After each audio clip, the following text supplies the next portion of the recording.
Buenas tardes a todos y gracias por estar aquí en la primera de las lecciones de la Escuela de Filosofía del Ateneo de Valencia. En la pizarra, con tosca letra, y perdónenla, o perdonadla, he indicado que el título de nuestra escuela no es casual, lo hemos indicado también en la introducción que figura en la página web del Ateneo. Escuela de Filosofía es el nombre adecuado para lo que vamos a intentar hacer aquí, para lo que empieza ahora y confiamos en que dure muchos años y que los que ahora son más jóvenes entre nosotros ocupen esta silla o este lugar privilegiado para hablar con ustedes muy pronto. Porque es una escuela y las escuelas tienen como propósito la sucesión y el mantenimiento en el tiempo. Es importante advertir que escuela es una palabra que viene directamente de una palabra griega muy abundante en los diálogos platónicos, que es escholé. Pero escholé en griego no significa escuela. Escholé en griego significa lo que los latinos llamaron otium y nosotros conocemos como ocio. Como de la palabra escholé, que significa tiempo libre, si queremos decirlo de una manera más contemporánea, hemos llegado a la significación de escuela, tiene que ver con algo que vamos a decir a lo largo de las 6 sesiones que vamos a dedicar a la introducción de la filosofía y que yo procuraré que sean del interés de todos ustedes. El tiempo libre, tal y como lo concibieron los griegos cuando acuñaron esa palabra o como esa palabra empezó a usarse en los textos que se nos han conservado, quería decir el tiempo libre para aprender. En la consideración de que una vez el ser humano había acabado con todas sus necesidades, ya no tenía que estar satisfaciendo las necesidades que su condición corporal, animal o como queramos decirlo le imponía, se quedaba con un tiempo vacante, vacío, que tenía que rellenar. La mejor manera o la manera adecuada de rellenar, de colmar ese tiempo que se le había quedado vacío porque cada vez satisfacía antes y mejor sus necesidades, era dedicarse a aprender. Esa es la razón de que escholé, tiempo libre, haya acabado dando escuela. La escuela es un lugar, pero en cierto modo es un tiempo para aprender. Esa es la razón de que nosotros hayamos escogido ese nombre para lo que empieza esta tarde. Es una escuela de filosofía, casi de una manera redundante, porque la excelencia del aprendizaje para los griegos constituía esa actividad extraña. Me voy a esforzar porque sea para nosotros familiar al final de estas lecciones, pero me temo, y ya lo adelanto, que voy a fracasar. La filosofía no puede serle familiar a nadie, ni a una cultura, ni a un individuo, porque es una actividad extraña, como vamos a ver. Pero esa actividad extraña, asimismo, con un nombre característico, consistía en la amistad con la sabiduría. Esa sería la definición más literal de la palabra. Así que tenemos un tiempo libre que nosotros podríamos aún seguir llamando ocio, aunque seguramente nuestra sociedad ha pervertido la idea misma de ocio y lo ha asociado simplemente a la diversión, al entretenimiento o a la evasión, cosas todas que veremos aquí, y nosotros lo queremos aplicar a esa actividad, insisto, rara, extraña. No voy a permitirme la arrogancia de hablar solo. Ahora mismo les voy a preguntar a ustedes la razón por la que están aquí y así podremos orientarnos mucho mejor. Pero a esa actividad que consiste en querer tener alguna relación con la sabiduría. Esta es la interpretación más sencilla para empezar algo que surgió de la manera más extraña, y es justo repetir aquí que si esta tarde estamos aquí y llevamos ya algunos años haciendo cosas en el Ateneo que tienen que ver con la filosofía, proviene de la invitación del juez Climent, de mi amigo Carlos Climent, que una mañana me llamó para que yo les hablara desde un punto de vista filosófico de la crisis económica. La razón por la cual se puso en contacto conmigo es uno de esos misterios que el juez Climent no desvelará nunca y que hace bien porque le añade encanto a la vida. Pero si atendiera a la explicación, seguramente falsa, que él me da, amable pero falsa, de que buscó en Internet un filósofo característico y dio con mi nombre, ya les he dicho que era falso esto, tendríamos que suponer que efectivamente yo tengo alguna razón para presentarme ante ustedes como filósofo. Y aquí es donde empiezan los problemas. Pero vamos a abrir un paréntesis para no señalar a nadie, porque aunque soy profesor, no voy a hacer valer mi capacidad de decirle habla tú o habla el otro, ¿no? Pero ¿alguno querría decirme cuál es la razón por la que ha venido a este curso?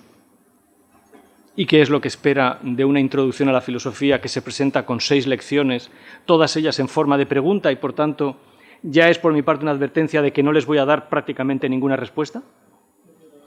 Perdone, hemos de hablar por el micrófono para que se grabe el audio. Para mí, pasar por la filosofía... ¿Sí? ¿Se oye? Sí. ¿Puedo ponerlo más cerca? Sí, muy bien. Adelante. Profesionalmente yo he sido, técnico, y entonces, pues para mí...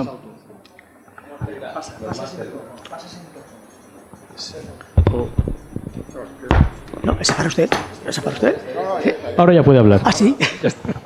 Bueno, pues lo que estaba indicando es que profesionalmente he sido técnico y todo era...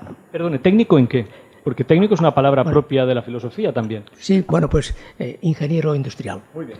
Entonces, ¿qué ocurre con ello? Pues que acostumbrado a tanta técnica y esas cosas, pues al final resulta que he pensado, cuando vi que aquí se quería realizar, que eso sería un poquito, pues mucho más profundo en cuanto a el razonamiento con para mí, una nueva forma de ver las cosas. Y este es el motivo por el que realmente pues quiero conocer y saber de qué consta y para lo mucho que sirve, ¿no?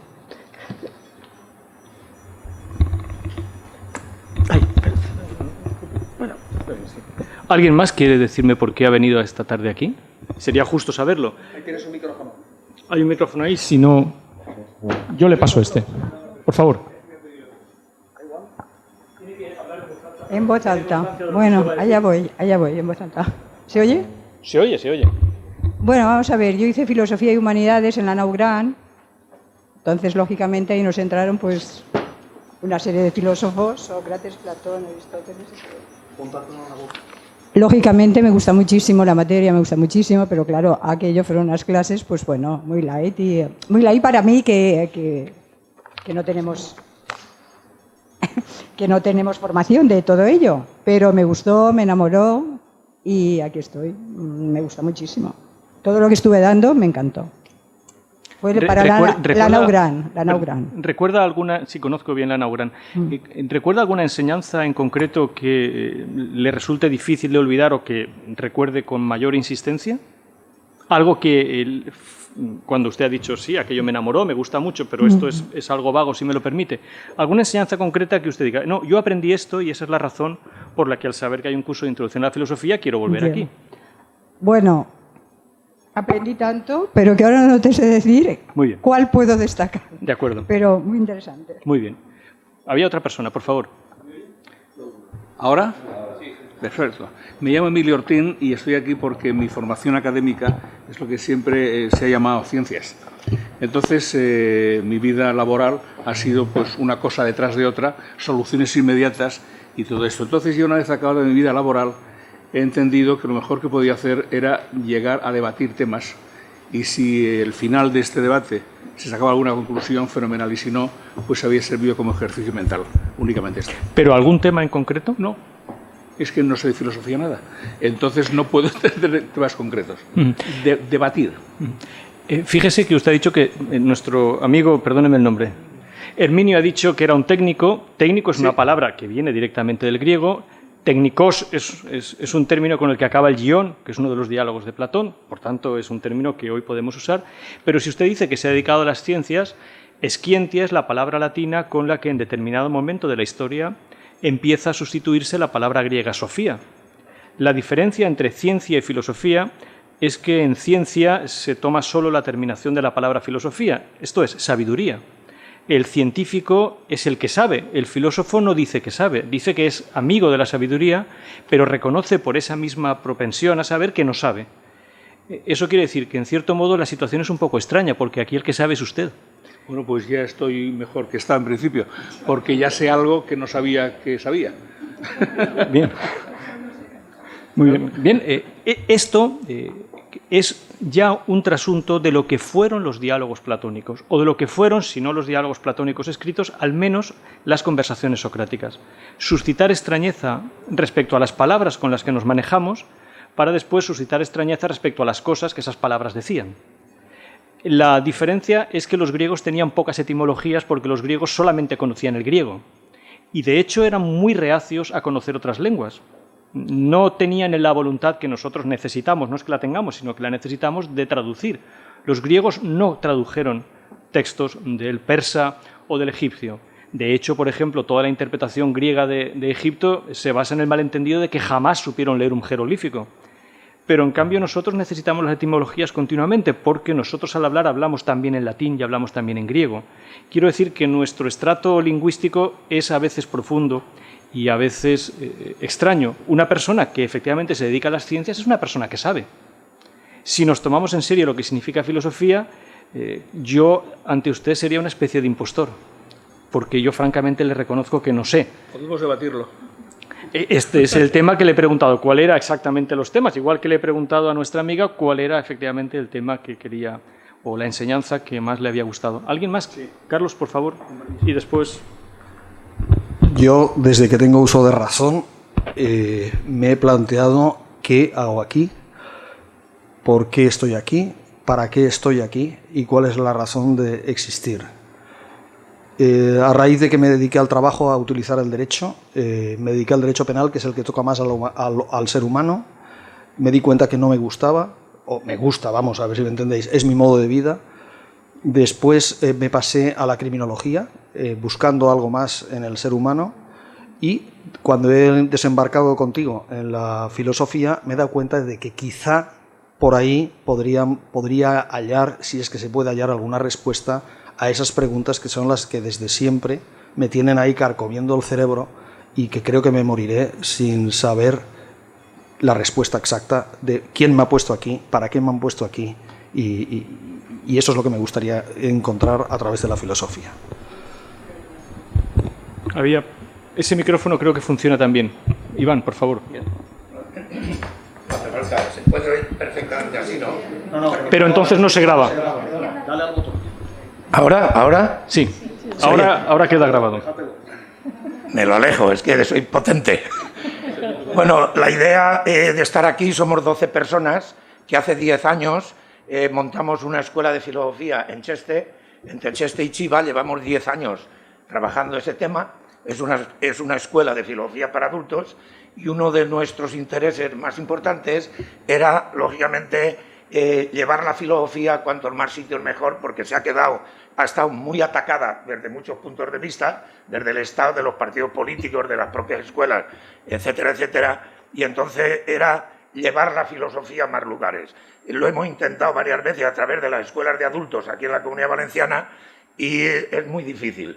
Y hemos venido aquí 12 personas de esa escuela a escucharte y aprender y, lógicamente, a ver si esto también es una plataforma para llegar la filosofía a más sitios, porque es muy difícil y se queda muy marginada en minorías y entonces nuestro interés fundamental es llegar a más sitios, no solamente a las escuelas, que sabéis que hay filosofía para niños, hay varios grupos aquí en la Comunidad Valenciana que dan filosofía para niños en preescolar y en primaria. Y entonces, pues bueno, esta idea del Ateneo y tuya creo que es muy importante, a ver si de alguna manera pues arrancamos un poco más con la filosofía y la llevamos a más sitios. Bien, pero como ya tienes una escuela de filosofía y ya sois algunos los que os dedicáis a esto, ¿qué definición tendrías de filosofía?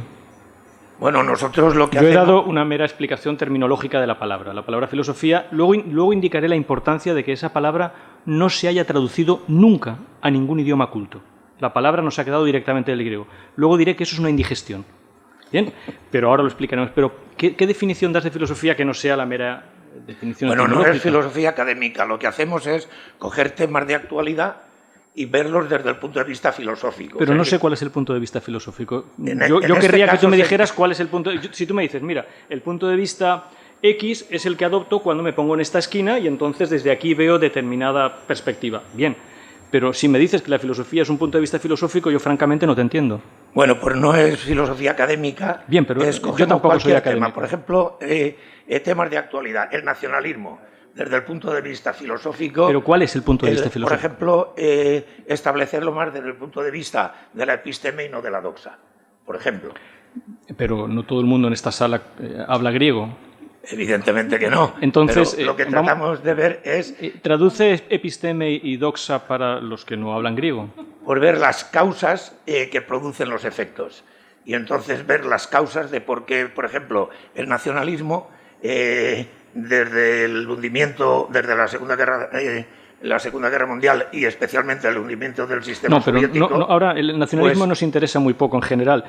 No somos nacionalistas, naturalmente, si no, no estaríamos aquí. Pero la cuestión es muy sencilla. ¿Qué es filosofía en esa escuela que vosotros lleváis y que quieres que se amplíe? Pues desarrollar el pensamiento de una forma más racional. Por ejemplo, utilizando la lógica... Esto ya es otra cosa. Bueno, ahí...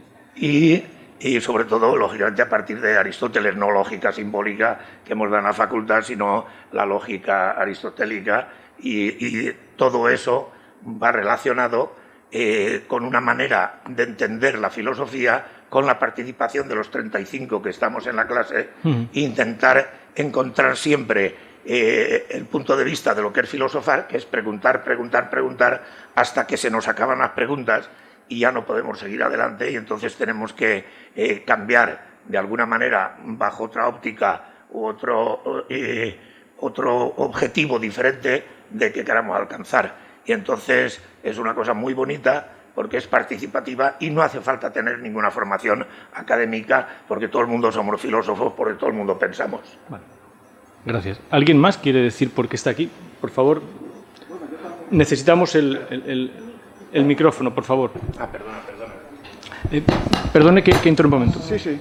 La razón de que lo grabemos es que quedará un registro, tanto en audio como en vídeo, que podamos ofrecer como material como archivo en la tarea de construir una escuela. Esa es la razón por la que se vuelve un poco incómodo manejar los micrófonos, pero... ¿Ahora? ¿Ahora? Sí. Bueno, yo también soy de ciencias y parece ser que el resultado final, después de una práctica sobre temas de ciencia, es llegar un poco a la filosofía. ¿Cuál es su ciencia? Bueno, a la ciencia yo soy ingeniero industrial, entonces al final, después de los desarrollos, de los desarrollos que te encuentras en la vida profesional, al final de muchos años de experiencia llegas un poco a la filosofía. Entonces me ha notado aquí, porque ahora se me ha encendido un poquitín la luz, y para mí es encontrar una respuesta razonada a los problemas que nos enfrentamos en la vida. Para mí es una forma de entender un poco la filosofía. Es encontrar eso, algo que nos convenza a los problemas con que nos enfrentamos, de todo tipo. ¿Podría poner un ejemplo de problema? Quizá el problema más serio, más grave que usted diría que necesita una respuesta razonada.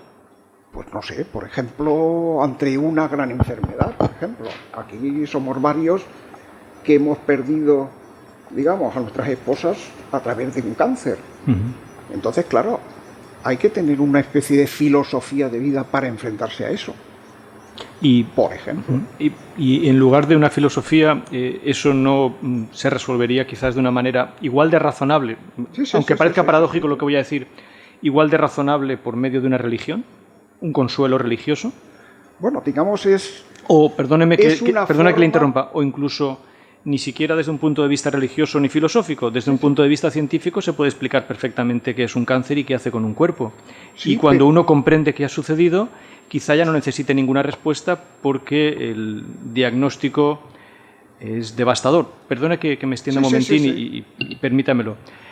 Yo también he pasado por la experiencia de perder a seres queridos por un cáncer, pero cuando el médico que nos comunicó en aquel momento a mi hermano, a mi padre y a mí, que mi madre tenía cáncer y que no iba a sobrevivir a ese cáncer, se expresó con una indiferencia que a mi padre le hizo especialmente daño. Yo traté de entender si aquel médico, un científico por tanto, si aquel médico era un hombre cruel, si era un hombre demasiado acostumbrado a tratar con la muerte y por tanto una persona más en su cuenta, francamente a él no le emocionaba, él sabía lo que estaba pasando, era un cuerpo más que iba a morir, o si precisamente lo que estaba tratando de decirnos, porque su expresión, que recordaré muy bien, fue: ustedes no tienen cultura de la muerte. Quiero decir, bueno, decirle esto al marido de una mujer con la que he vivido 50 años es un poco fuerte, decirle que no tiene cultura de la muerte. Quizá no tengamos cultura de la muerte ni falta que nos hace. Pero en esa expresión del médico yo entendí, con el beneficio de la duda, que no había nada que hacer y que por tanto tampoco había ninguna pregunta que plantear ni ninguna respuesta que esperar.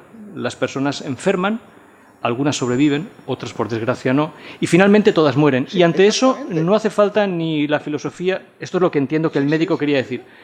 Como médico decía, no me hace falta ser filósofo, ni científico, ni religioso. Entiendo perfectamente lo que produce una enfermedad en un cuerpo, esta es la situación, no hay nada más que hacer. ¿No podría ser esta nuestra situación? Lo que usted se refiere es que ante eso no podemos quedarnos en el diagnóstico indiferente y casi cruel del médico. Bueno, no podemos quedarnos, digamos. Hay una persona ahí que está sufriendo, o sea, no podemos quedarnos indiferentes. Ahora es la forma como uno lo asume. ¿Y usted espera que la filosofía tenga semejante capacidad? Bueno, es una parte, es un medio. O sea, lo mismo que la religión. Pero si solamente es un medio y hay otros, ¿sería compatible nuestra capacidad de hacernos una pregunta religiosa o filosófica al respecto? ¿Serían compatibles? Sí, sí. ¿Sería compatible examinar el mismo caso, nuestra relación ante la muerte o ante la enfermedad o ante una desgracia o ante la adversidad en general, manejando todos los puntos de vista? Porque quizá en la respuesta de nuestro amigo decía un punto de vista filosófico, la pregunta es ¿hay otros? Sí, sí. Y si hay otros, en el sentido de que lo que yo voy a asumir aquí es que la filosofía no es un punto de vista como otros. Bueno, otros lo llaman teología, pero prácticamente... ¿Pero serían compatibles? Pueden llegar a ser compatibles. ¿Lo que podemos llegar a mirar por el filtro filosófico es compatible con lo que podemos llegar a mirar por el filtro científico cultural? Cuando uno se enfrenta a través de una religión es porque cree encontrar respuestas a cosas que para él no tienen sentido. Y engarzo con lo que Carlos Clemente ha dicho. Si la filosofía no tuviera ninguna respuesta, ¿eso sería para usted una decepción? No. Si la filosofía solamente tuviera... No. Vamos a ver si me explico bien. Sí. Porque en lo que ha dicho... Perdóname. Julio.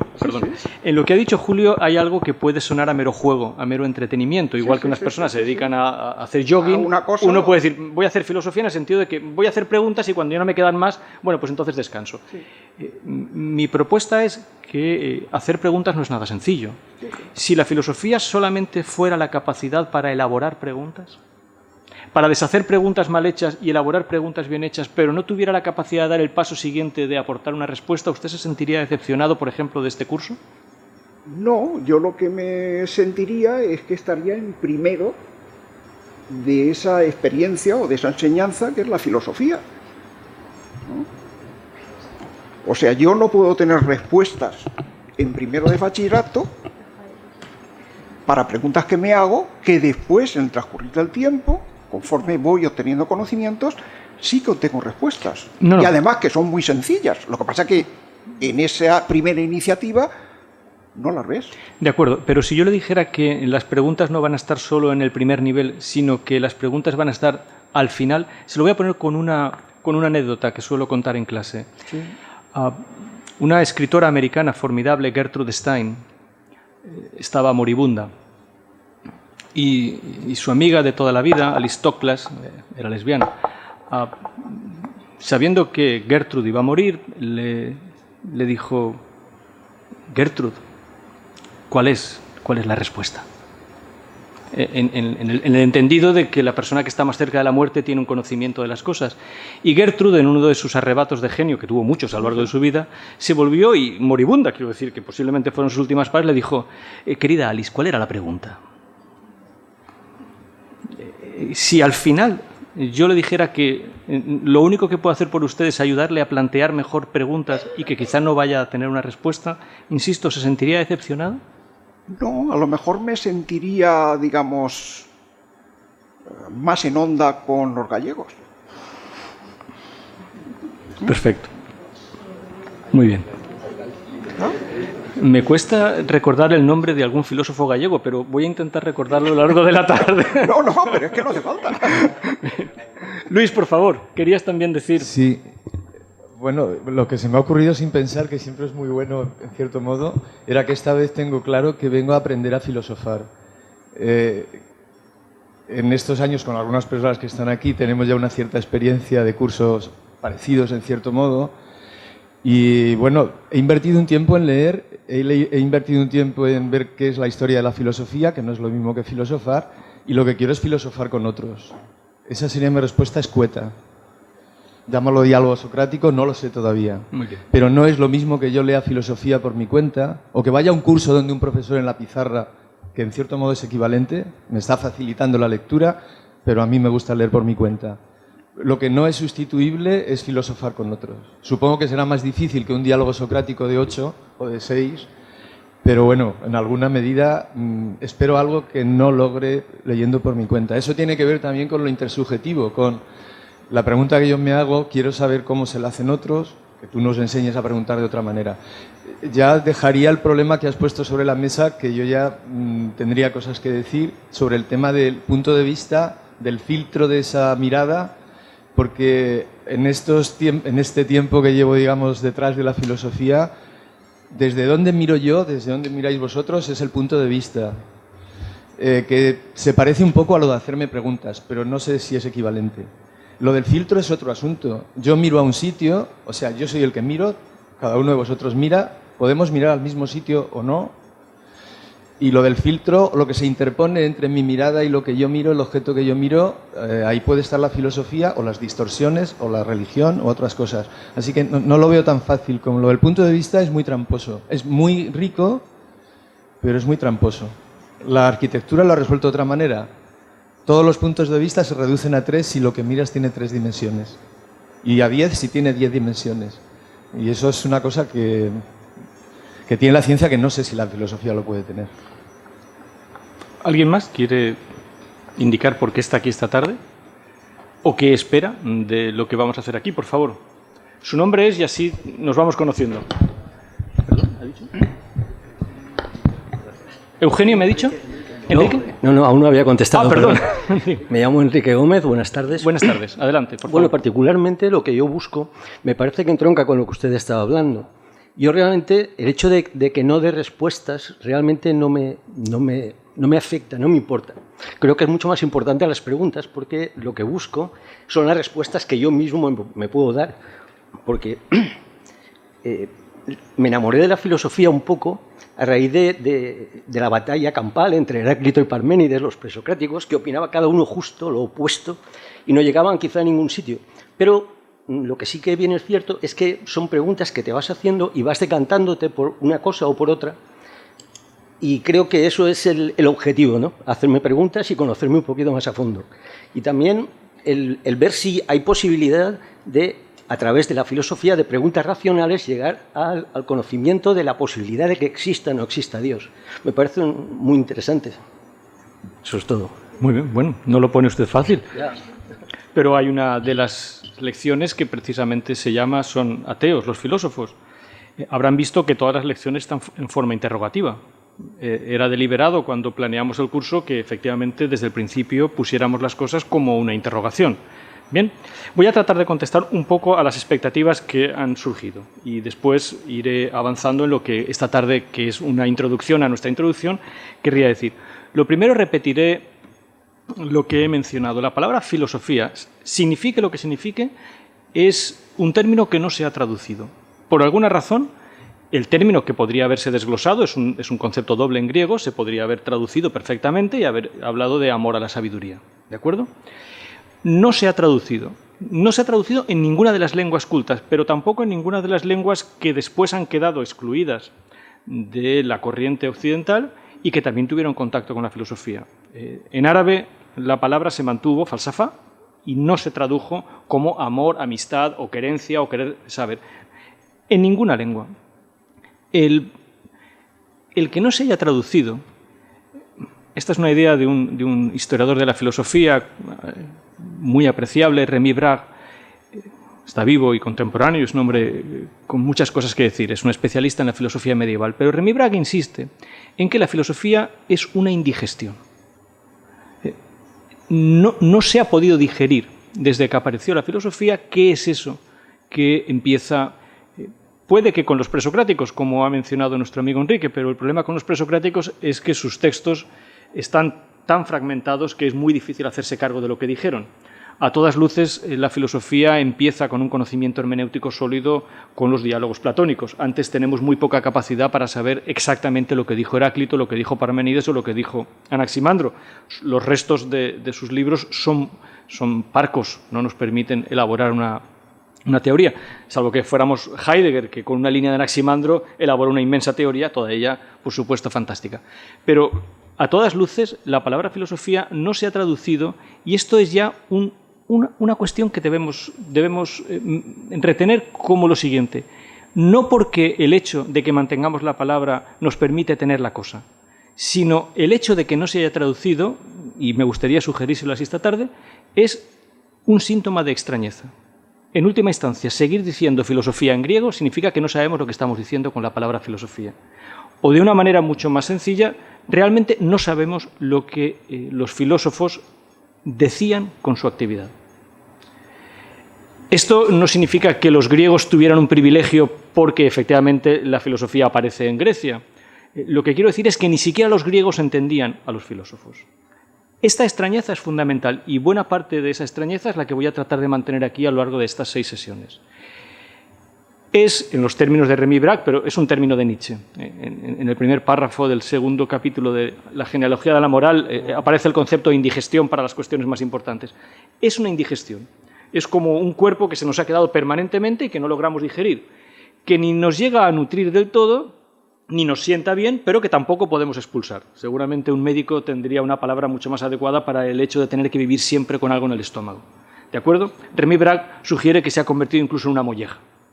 Pero la expresión vale. La filosofía es una cosa de la que ya no podemos prescindir porque se nos ha metido en el cuerpo, pero que no podemos expulsar porque está permanentemente indigerible. Esta idea es buena. Insisto, porque toda tentación de familiarizarnos con la filosofía es una tentación equivocada. La filosofía es una actividad tan extraña que yo sería ahora mismo un impostor si me presentara como un filósofo. Sería mucho más sensato por mi parte decir que soy un profesor de filosofía. Ahora, que yo pueda decir que soy un profesor de filosofía no es un accidente. Y daré 2 pinceladas históricas, aunque tenemos toda una lección dedicada a lo que será la historia de la filosofía o si la filosofía tiene historia. ¿Por qué esta tarde yo puedo estar hablando aquí de filosofía ante ustedes? ¿Por qué esto no puede tener lugar, por ejemplo, en el mundo islámico? ¿O por qué esto no puede tener lugar en otras partes del mundo? Es decir, cuando en otras partes del mundo se hace filosofía tal y como se entiende a partir de Sócrates. Por ejemplo, en China y en Japón hay un interés en la actualidad desmesurado por Santo Tomás de Aquino o por la filosofía de Nicolás de Cusa. Pero debemos entender que cuando en China y en Japón estudian a Nicolás de Cusa, lo hacen en los términos de Nicolás de Cusa. Lo que quiero decir es que no lo hacen en los términos que la tradición china o japonesa les permitiría para entender a Nicolás de Cusa o a Santo Tomás de Aquino. Quiero decir que este interés es serio. Hay muchísimos más lectores de Tomás de Aquino en China que en Occidente. Lo digo para que entiendan que a veces las cosas son extrañas. Si esta tarde es posible esto, es simplemente por un accidente histórico que marcha en la dirección que les he dicho de la incapacidad para digerir adecuadamente la filosofía. El accidente histórico tiene que ver con el problema de la transmisión. La filosofía aparece en Grecia, esto es un hecho. Ya veremos que en Grecia mismo la filosofía tiene muchísimos problemas para ser compatible con lo que conocemos como cultura griega. Es muy difícil que podamos poner a Sócrates al lado del Partenón o decir que Sócrates forma parte del siglo de Pericles sin tener que hacer ahí algunas salvedades.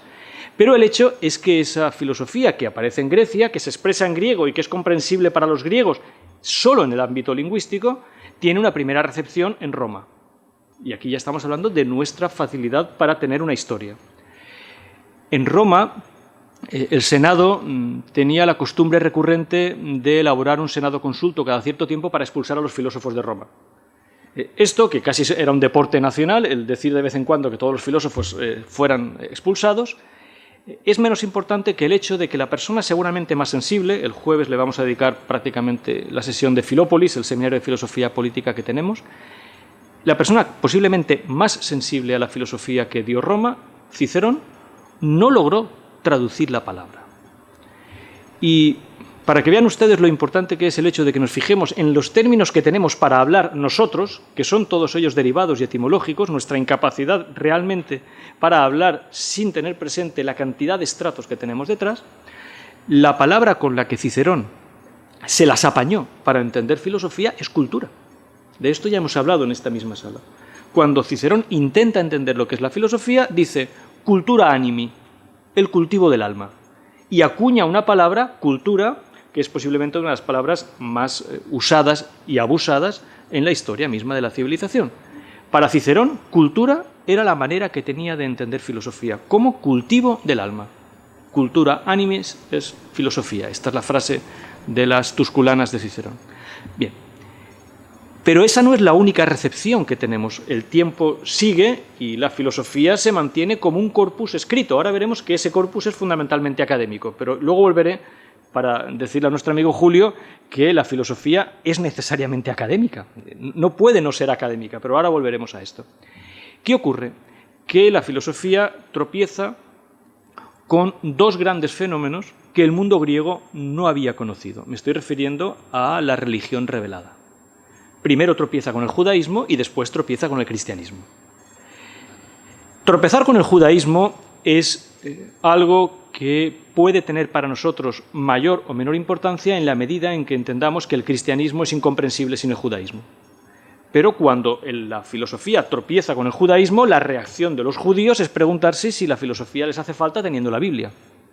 Si ya tenemos la Torá, esto es, si ya tenemos la palabra de Dios, que además es una ley, porque la expresión revelada es una ley, Torá es, como saben, el nombre de los 5 primeros libros de la Biblia, pero es la misma raíz semita que dice Sharia en árabe, por tanto significa ley. Si ya tenemos la ley, por tanto ya tenemos lo que tenemos que hacer, ¿para qué nos hace falta la filosofía? Esta es la primera reflexión de los primeros judíos que tropiezan con la ley. Pero naturalmente inmediatamente después vienen los cristianos, que ya no se preguntan si tienen la Torá, es que tienen el Evangelio. Y la pregunta es, ¿teniendo el Evangelio nos hace falta la filosofía? Cualquiera que lea el Evangelio aún hoy podrá encontrar en San Pablo la frase de que toda la sabiduría de los griegos es necedad a los ojos de Dios. Por tanto, ¿le hace falta la filosofía a ese mundo que empieza a ser cristiano? Ya pueden ustedes suponer que sin un buen conocimiento de lo que le pasa a la filosofía en la Edad Media, no nos entendemos a nosotros mismos. Porque lo que le pasa a la filosofía en la Edad Media es que hay una tensión irresoluble, no llega a resolverse nunca, respecto a qué hacemos si nos quedamos con los evangelios, con la Biblia en su conjunto, con el Antiguo y el Nuevo Testamento, tal y como la Iglesia acaba codificándolo, con el credo que a partir del año 325 unifica la Iglesia Católica. Si ya tenemos todo esto y acabamos teniendo una institución poderosa que se llama Iglesia, ¿para qué nos hace falta la filosofía? Esta tensión dura hasta el siglo XIII, en un momento que es el que permite que esta tarde estemos aquí hablando de filosofía. Porque en el siglo XIII el mundo islámico acabó con la filosofía después de Averroes. Averroes es el último pensador que puede tratar de tú a la filosofía manteniendo la tensión con la teología islámica. La inmensa reacción teológica de los musulmanes impide que la filosofía en el mundo árabe haya tenido continuación después de Averroes. Hay autores que sospechan que esta es la razón que todavía hoy el Islam sea para Occidente una amenaza, puesto que el Islam no ha conocido un fenómeno filosófico ni ilustrado, porque en el siglo XIII acaba con ello. El mundo judío acaba también con la filosofía. Después de Maimónides, el mundo judío no quiere seguir teniendo trato con la filosofía. Si el mundo judío ha vuelto a tener trato con la filosofía, es porque se quedaron judíos en Europa. Y la relación de los judíos con el mundo europeo motivó que antes o después volvieran a tener trato con la filosofía. Maimónides escribe en el siglo XII-XIII, pero hay otro Moisés Mendelssohn, que escribe en el XVIII, que es amigo de Kant, conoce a Kant, y que también tiene que poner de relieve si el mundo judío puede vérselas con la filosofía. No es una casualidad que la obra en el siglo XVIII más característica de este judío se llame Jerusalén. Pero esto es un paréntesis histórico y no voy a... Para nosotros lo decisivo es el mundo cristiano, porque seamos o no cristianos aquí, es obvio que el cristianismo ha configurado el lenguaje y la civilización en la que nosotros todavía nos encontramos, aunque en estos momentos seamos aconfesionales, ateos o laicos. En el siglo XIII, el debate sobre si la filosofía es o no es necesaria llega a su punto más violento. Y la violencia, quiero decir que es violencia. Ahora nosotros solemos hablar de Santo Tomás de Aquino, pero cuando Tomás de Aquino muere no era santo, era simplemente un hombre que iba camino de París, sabiendo que iba a ser juzgado y que posiblemente iba a ser expulsado de la Iglesia, excomulgado, por su defensa de la incorporación de los textos filosóficos al canon de las entonces incipientes universidades. La postura tomista es que la filosofía debía ser incorporada a las enseñanzas oficiales del mundo cristiano. De hecho, si ustedes abren la Suma Teológica, verán que lo que dice allí explícitamente Tomás es que la teología tiene que someterse al tribunal de la filosofía. Tomás de Aquino muere antes de llegar a París, por tanto no es excomulgado, y el debate continúa, y en los 50 años siguientes la paradoja es que la Iglesia acaba aceptando los puntos de vista de Tomás de Aquino. La Iglesia católica hoy todavía es tomista y se basa fundamentalmente en la filosofía de Tomás. Pero la solución de equilibrio, no de resolución, de equilibrio a la que se llega, es que efectivamente se permitirán los estudios de filosofía en la universidad como preparación para la teología. Ya pueden ustedes suponer qué significa esto. El que quería ser teólogo tenía que saber filosofía. Esa es la razón por la que si ustedes abren el poema más grande que existe en la literatura, que es la Comedia de Dante, se pueden encontrar en el mismo canto una loa de Siger de Brabante, el averroísta, el aristotélico, el filósofo, y de Tomás de Aquino, que están juntos en el mismo nivel. Eso se ha mantenido hasta nuestros días. La razón por la que hoy todavía Julio ha dicho que la filosofía es muy maltratada. Bueno, Julio, si estamos todavía con clases de filosofía en la enseñanza secundaria y todavía queda una facultad de filosofía en la universidad, es única y exclusivamente por el compromiso tomista del siglo XIII. Dicho de otra manera, ¿por qué todavía somos algo católicos? Naturalmente, si esto se lo dices a los profesores de la Facultad de Filosofía, van a decir que no es exactamente así, pero es exactamente así. Todavía vivimos de ese compromiso entre una solución y otra. Eso no quiere decir que se haya resuelto. Quiere decir que, por ponerte un ejemplo, en Alemania, una tierra filosófica, entre comillas, donde las haya, la filosofía no forma parte del currículum de la secundaria. Yo no tendría trabajo como profesor en un instituto de enseñanza secundaria porque no hay filosofía en la secundaria, tampoco en Inglaterra, ni en general en los países protestantes. Porque efectivamente con la Reforma la filosofía se desmonta de ese equilibrio muy inestable que el mundo católico había logrado. El mundo católico, por así decirlo, domestica la filosofía. Aunque la filosofía no es domesticable y si le dejan un sitio, pues la filosofía hace ahí su lugar irreductible. Pero esa es la razón de que todavía haya clases de filosofía. Este es un apunte histórico. Y esa es la razón de que todavía esta tarde nosotros tengamos un recuerdo de que existe una cosa que se llama filosofía. Nuestra amiga fue a estudiar a la Naugran filosofía y humanidades. Es una vieja reliquia medieval pensar que la filosofía y las humanidades tienen algo que ver, como si no se pudiera vincular mucho más filosofía y ciencia, que en última instancia comparten la raíz. Es decir, cuando se divulga la palabra ciencia con la que usted ha trabajado, es simplemente otra manera de hablar de filosofía. A Aristóteles le habría resultado muy complicado que alguien le dijera que no era científico. Quiero decir, él trabajaba con... Obviamente lo que le pasaba a Aristóteles es que no hablaba latín. Y por tanto no tenía la palabra scientia, pero tenía la palabra sofía y sabía exactamente qué es lo que estaba haciendo cuando trabajaba. De modo que lo que quiero decir es que si esta tarde estamos aquí, sean cuales sean las razones que les han traído aquí, es por delicadísimos equilibrios históricos, que naturalmente tenemos que aprovechar. Quiero decir, una pregunta que suelo hacer a mis alumnos, algunos de los cuales están aquí, ahora ya más amigos que alumnos, una pregunta que puede ser una pregunta formidable de examen, es esta. Atenas, año 399 a.C. Atenas, que no era una ciudad cualquiera, sino la ciudad más importante del mundo antiguo, la más civilizada, esa que nos gusta ir a ver todos el Partenón y esas cosas, ¿no? Naturalmente, con algo de razón, quizá no demasiada. Pero Atenas ordena la ejecución de Sócrates. Atenas está diciendo con eso que no quiere la filosofía en su seno. De hecho, en los términos mismos del debate judicial entre Sócrates y la ciudad de Atenas, se le dice a Sócrates, si dejas la filosofía, el juicio se acaba. Si dejas la filosofía hay una absolución y puedes seguir tu vida entre nosotros, pero mientras no te dediques a la filosofía. La respuesta socrática la conocen todos. La filosofía es lo mejor que os ha pasado. La respuesta de la ciudad es entonces hemos de matarte. Muy bien. Si en el año 399 Atenas ordena la ejecución del filósofo, ¿qué ha pasado para que 2400 años después mis alumnos tengan obligatoriamente que cursar un curso de filosofía en el bachillerato? ¿Eso significa que el Estado español está en un plano superior a la Atenas del siglo de Pericles? Nadie pondría su mano en el fuego por el Estado español hasta ese punto, supongo. En el sentido de que no estamos en condiciones de decir que en alguna ocasión en los libros de historia se vaya a decir que el Estado español sería absurdo decir la Atenas de Pericles, el siglo de Luis XIV, la España de Rajoy. Esto no entraría en los libros de historia en un mismo nivel. O la España de Felipe González, no entraría en un mismo nivel. No tenemos ese grado de excelencia histórica. Ahora bien, la existencia misma de la filosofía significa que la Atenas de Pericles es un embeleco.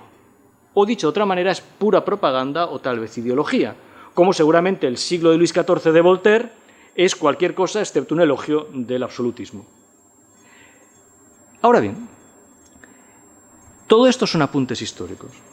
Si esta tarde estamos aquí es porque, por alguna razón, insisto, que no pueden tener en determinadas partes o civilizaciones, o como queramos llamarlo, de otros lugares. Esta reunión no podría tener lugar en el mundo islámico, no podría tener lugar en el mundo hindú, en el mundo chino, persa, egipcio, salvo que uno tuviera que acomodarse a los términos del lenguaje filosófico.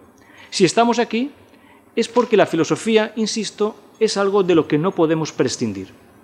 Aunque en la mayoría de las ocasiones la sociedad, el Estado, la ciudad, como queramos llamar a la organización social, querría prescindir de la filosofía. Hemos de tomarnos muy en serio que el acontecimiento significativo con el que empieza todo esto no es que tengamos textos de Platón, sino que Sócrates fuera ejecutado, o que los romanos expulsaran deliberadamente a los filósofos cada cierto tiempo. Por volver a la academia, a Platón no le debemos solo que escribiera los diálogos y que sean los primeros textos de filosofía que nos hayan llegado completos. La razón por la que privilegiamos a Platón y a Sócrates es que podemos leer completamente sus diálogos y, por tanto, elaborar un sentido de nuestra lectura, algo que no podemos hacer con Heráclito y Parménides. Por cierto, tampoco ellos pudieron hacerlo porque Heráclito y Parménides no se leyeron. La contienda es posterior. Ellos mismos no se conocieron. No se leyeron el uno al otro. Con lo cual, hablar de Heráclito contra Parménides es decir lo que a los otros les pareció después eso. Platón aún pudo leer seguramente más de Heráclito de lo que jamás podremos hacer nosotros. Bien, Platón, Julio, no solamente escribe los diálogos, es que funda la academia. Y la academia es, por así decirlo, una especie de segundo paso de la filosofía. Sócrates había conversado, Luis ha dicho, lo que yo quiero es conversar de filosofía, pero eso era posible en la medida en que uno viviera en Atenas justo cuando Sócrates estaba por allí. Platón comprende rápidamente que esa contingencia haría que la filosofía dependiera de la excepcionalidad de caracteres filosóficos. Y él mismo, Platón, no estaba convencido de tener el carisma socrático. Sabemos que no estaba convencido de eso porque Platón jamás se presenta con su nombre en ninguno de sus escritos. Por tanto, cuando decimos Platón dice esto, Platón dice lo otro, estamos aventurando demasiado seguramente. Es como decir Shakespeare dice esto, Shakespeare dice lo otro. ¿Quién es Shakespeare? ¿Hamlet? ¿Lady Macbeth? ¿Próspero? Cualquiera de los personajes de Shakespeare tiene derecho a ser Shakespeare. ¿Pero qué ha dicho Shakespeare? Podemos escoger cualquier cita de Shakespeare, pero ¿esa es característica de Shakespeare? ¿O Shakespeare mismo ha desaparecido? Platón desaparece en sus diálogos, no existe como autor. Es mencionado 2 o 3 veces en todos los diálogos y siempre de una manera directa. Está presente en el tribunal cuando están juzgando a Sócrates, pero no está presente cuando Sócrates muere. Creo que Platón estaba enfermo aquel día, esa es la frase que aparece en el Fedón. Por tanto, Platón sabe que no tiene el carisma que garantice una excepcionalidad como la que Sócrates había tenido. Y crea los diálogos. Los diálogos los puede leer cualquiera que sepa leer. Pero al mismo tiempo trata de reproducir ese esquema de conversación, Luis, que a ti te atraía, no solamente en los diálogos, que deben ser leídos como si fuera una conversación en la que entramos. De hecho, las investigaciones más recientes sobre los diálogos de Platón son las que tratan de ver que los diálogos de Platón reproducen nuestra experiencia humana, nuestra experiencia de hablar con otras personas, de preocuparnos por las cosas más importantes, o por la más importante de todas las cosas. Eso es seguramente una línea de investigación extraordinaria, ver los diálogos de Platón como una especie de referencia antropológica. Bien, pero es que crea la academia, y la academia es esto que tenemos aquí. Esto es salvar un lugar para que esa filosofía que con Sócrates es vagabunda, callejera, accidental, porque Sócrates estaba y no estaba, podía irse a la batalla de Potidea y no estar presente en esas conversaciones, con lo cual tenía que volver a Atenas y decir, ¿de qué va la cosa? Muchos diálogos platónicos empiezan a decir, ¿qué se habla por aquí, ahora que no he estado? No, la academia era un lugar muchísimo más serio. La academia, que cuando digamos filosofía académica estemos repitiendo la palabra. La filosofía es necesariamente académica, Julio, porque la filosofía es necesariamente una cuestión de enseñanza y aprendizaje. Pero no porque la filosofía tenga algo que aprender, sino porque la filosofía se pregunta si es posible aprender algo. Permitidme que traeré a cada una de las sesiones un texto muy breve, a lo mejor una línea, pero hoy tenemos 6 o 7. Lo he traído en el idioma original, en griego, porque es bonito, ¿no? Pero lo he traído en la traducción más fiable que tenemos y porque es uno de los pasajes característicos de lo que significa la filosofía. Perdón, si alguien no tiene, quedan... ¿Cuántos faltan, perdón? ¿2?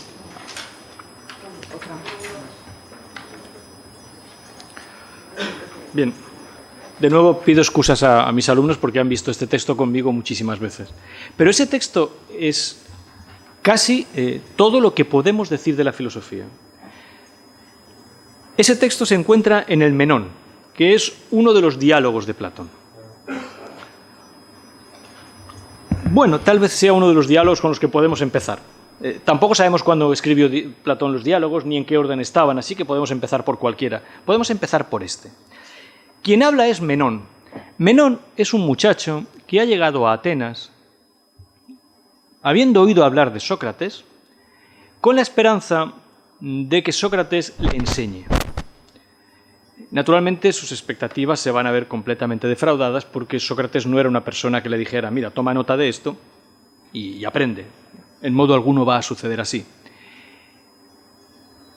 Pero cuando Menón se da cuenta de esto, Menón es, por así decirlo, ese estudiante pillo que quiere aprobar rápidamente la asignatura, pero sin tomarse el esfuerzo de pensar ni de estudiar demasiado. Este es Menón.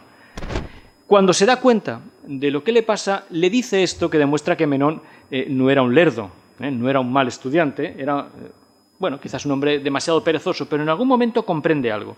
Y comprende esto que está aquí. Le habla, leo con vosotros. Sócrates había oído, aun antes de encontrarme contigo, que no haces otra cosa que problematizarte y problematizar a los demás. La palabra que se traduce por problematizar, que es una palabra fea en español, es aporein, que es esa cosa en griego que tienen en verde ahí, de donde nosotros solamente hemos tenido en español la palabra aporía. Aporía, literalmente, es un camino sin salida. Es un lugar en el que nos hemos metido y descubrimos que ya no podemos seguir por ahí. Eso es una aporía, en griego. Aporein, el verbo aporein, problematizar, si queremos traducirlo así, mis alumnos suelen decir rayar, ya me has rayado. Esa es la traducción, esa es genuinamente la traducción de aporein. No problematizar, lo que un alumno sano en clase diría, ya me he rayado. Eso es lo que le pasa. Eso es lo que le pasa a Menón, se ha rayado. ¿De acuerdo? ¿Por qué se ha rayado? Porque Sócrates lo está rayando. Pero Menón descubre que Sócrates no solamente lo está rayando a él, sino que Sócrates lo está rayando a él porque al mismo tiempo Sócrates no deja de rayarse a sí mismo, o de problematizarse, si la palabra les parece burda o vulgar, si queremos decirlo de una manera un poquito más elevada, que no tenemos por qué.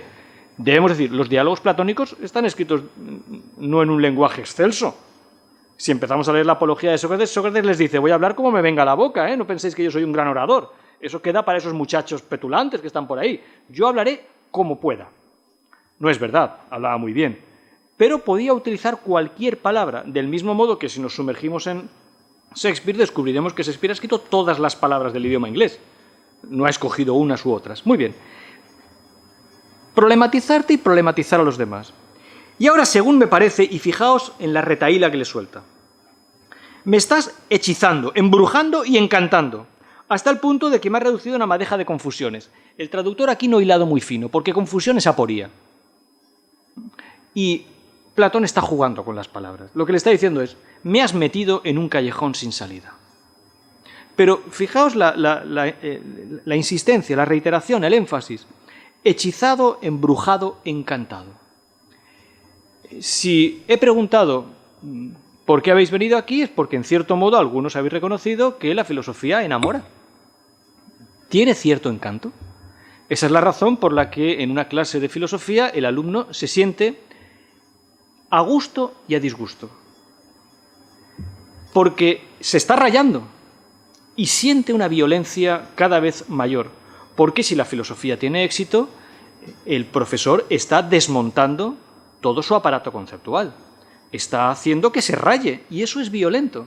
Ante eso, una persona sana se resiste. Pero al mismo tiempo, la persona sana comprende que eso que le está pasando tenía que pasarle. Y que si no le hubiera pasado con Sócrates, le habría pasado antes o después, si él mismo hubiera hecho el esfuerzo de empezar a plantearse algunas cosas. Pero insisto en que el asunto tiene que ser rayarse. Este texto es amable. Si hubiera traído la imagen de la caverna, que seguramente todos recordarán de haberla estudiado en bachillerato, no el mito de la caverna, porque Platón jamás dice que eso sea un mito, dice que es una imagen, y es muy sensato que lo diga porque está aludiendo a la facultad de la imaginación, que es la facultad que compartimos todos.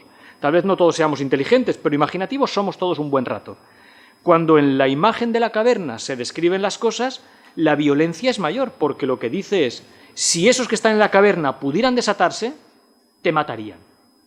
Que es un recuerdo de lo que le pasa a Sócrates, su maestro.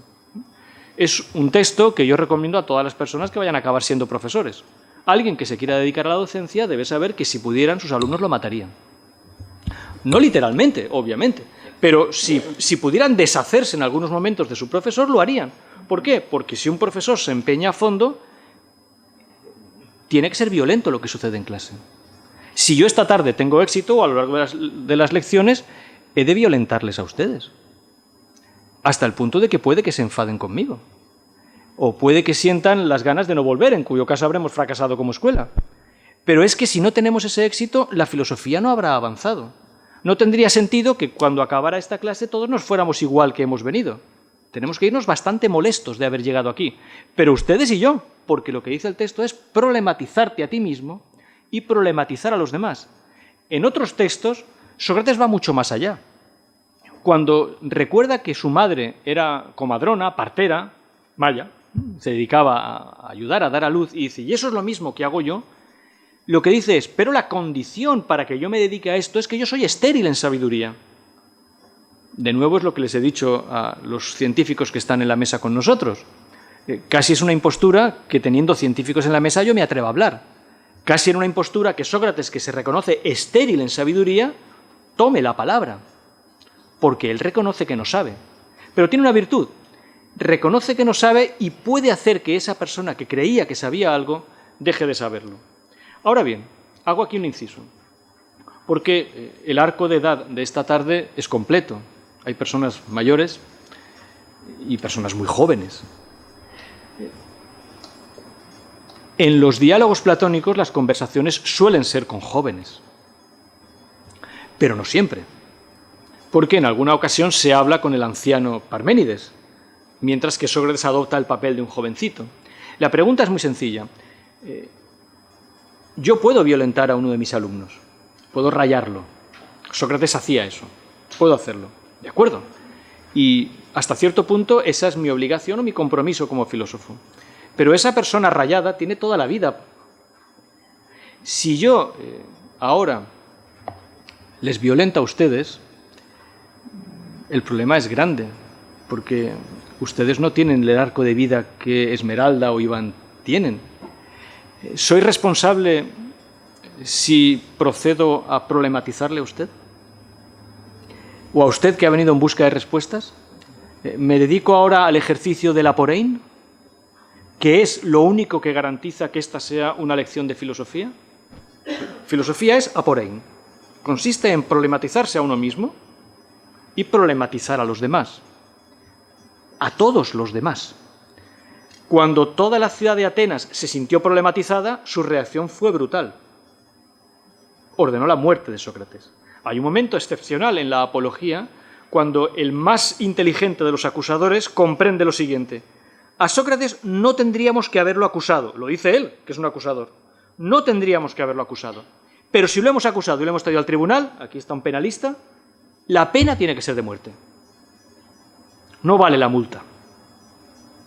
Anito, que por cierto es el interlocutor que aparece aquí, en el Menón, por eso el Menón es un texto que hay que leer muy de cerca con la apología de Sócrates, con la defensa del filósofo, Anito lo comprende perfectamente. No tendríamos que haberlo acusado nunca, porque tiene razón, porque es lo mejor que nos ha pasado.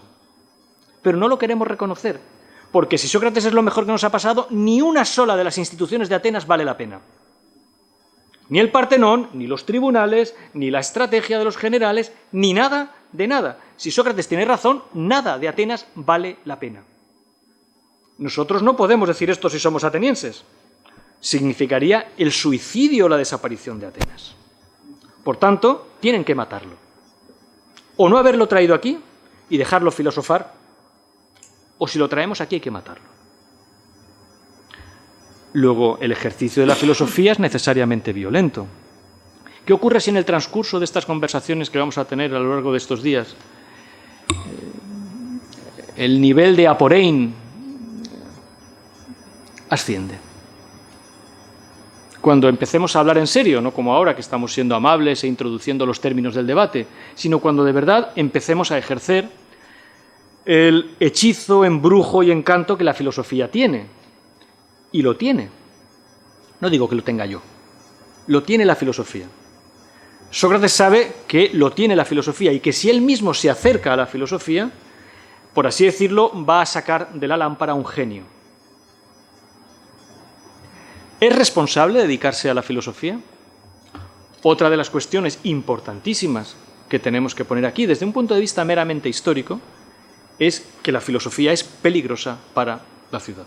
Es peligrosa para cualquiera que trate con ella. Por eso les he preguntado esta tarde, ¿qué quieren ustedes?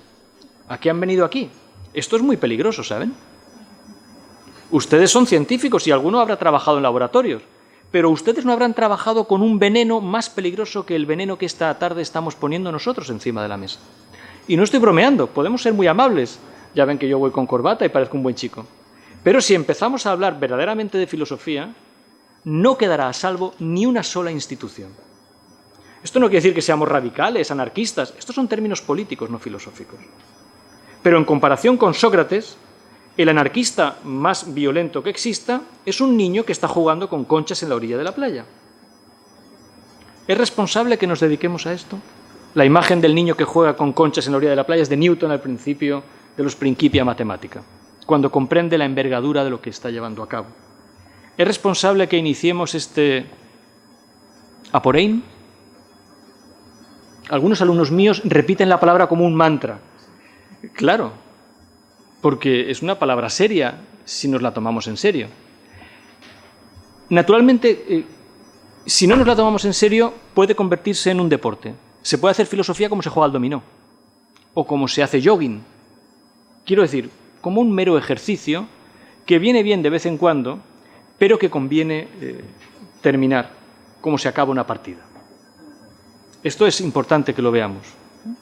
Cuando yo era muy joven, conocí a un profesor de filosofía que me dijo: Antonio, no esperes de mí gran cosa, porque yo vi la locura si seguía dedicándome a la filosofía. Así que ahora me dedico a ser profesor de filosofía. Yo expongo las teorías de los filósofos, pero las expongo como expondría la lista de precios del mercado. Trato de no implicarme en absoluto en lo que dice Kant. Lo explico con corrección. Sé que no me equivoco en lo que digo, pero no añado el menor énfasis, ni para mis alumnos, ni mucho menos para mí. Esto va en serio, Antonio, me dijo. ¿Somos responsables si lo ponemos en marcha?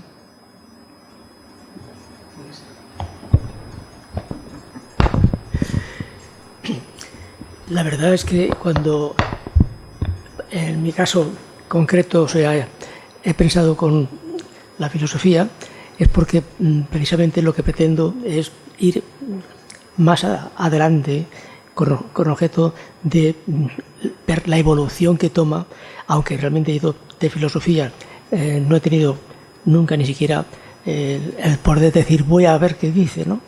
Sino me dedico a lo mío, y ahora que ya lo mío ha pasado, pues entonces es cuando realmente se puede tratar la filosofía en ambos sentidos, en esa dolencia que puede dejar o en esa sorpresa que te puedes llevar.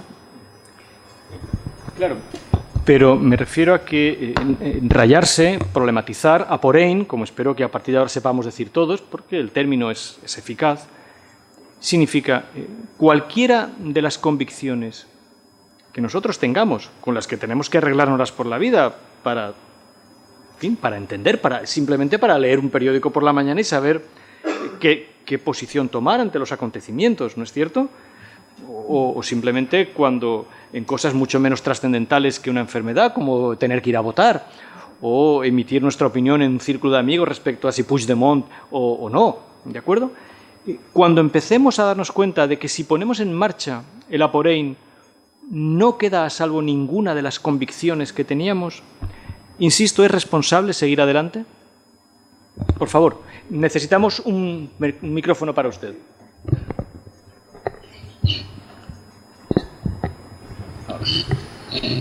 Yo contestaría con una pregunta. ¿Fueron responsables los juzgadores de Sócrates? Pues si diéramos una respuesta histórica, el gran defensor de Atenas fue un filósofo, Hegel, que se esforzó por demostrar que Atenas, el juicio fue justo, con todas las garantías. Mis amigos juristas saben más que yo, pero el juicio fue perfectamente justo, no hubo ninguna alteración del derecho ateniense. A Sócrates se le juzgó de acuerdo con el derecho ateniense y se observó en todo momento. Fue legal. Fue legal, pero es que la palabra justicia no entraba en el ordenamiento ateniense. Platón tuvo que escribir 600 páginas para responder a la pregunta ¿qué es la justicia? Claro, si fue justo, de acuerdo con la leyenda, todos los atenienses se sintieron profundamente avergonzados al día siguiente de la muerte de Sócrates. Pero eso se describe de la manera más apropiada en un diálogo mismo de Platón que se llama Critón.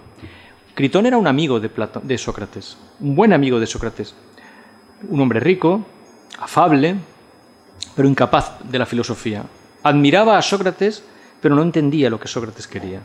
Y como usted sabe, o como sabemos todos por los recuerdos de los estudios, se presenta en la cárcel habiendo sobornado al guardián, habiendo sobornado a todos los centinelas, habiendo preparado un barco en el puerto, y le dice a Sócrates, mira, todo el mundo va a mirar para otro lado. Están sobornados todos. Ahora te vienes conmigo, te subes en ese barco y te marchas a otra ciudad.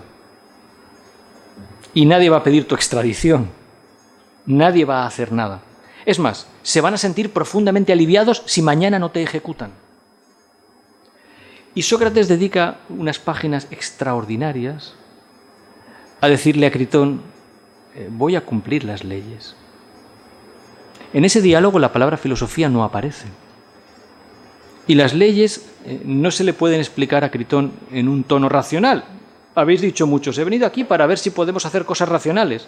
Sócrates comprende que eso de la racionalidad es una de las cosas más difíciles del mundo, que a la mayoría de las personas no se le habla en términos racionales, se le habla en términos míticos, imaginativos, poéticos, pero no en términos racionales, porque no todo el mundo está capacitado para una conversación racional.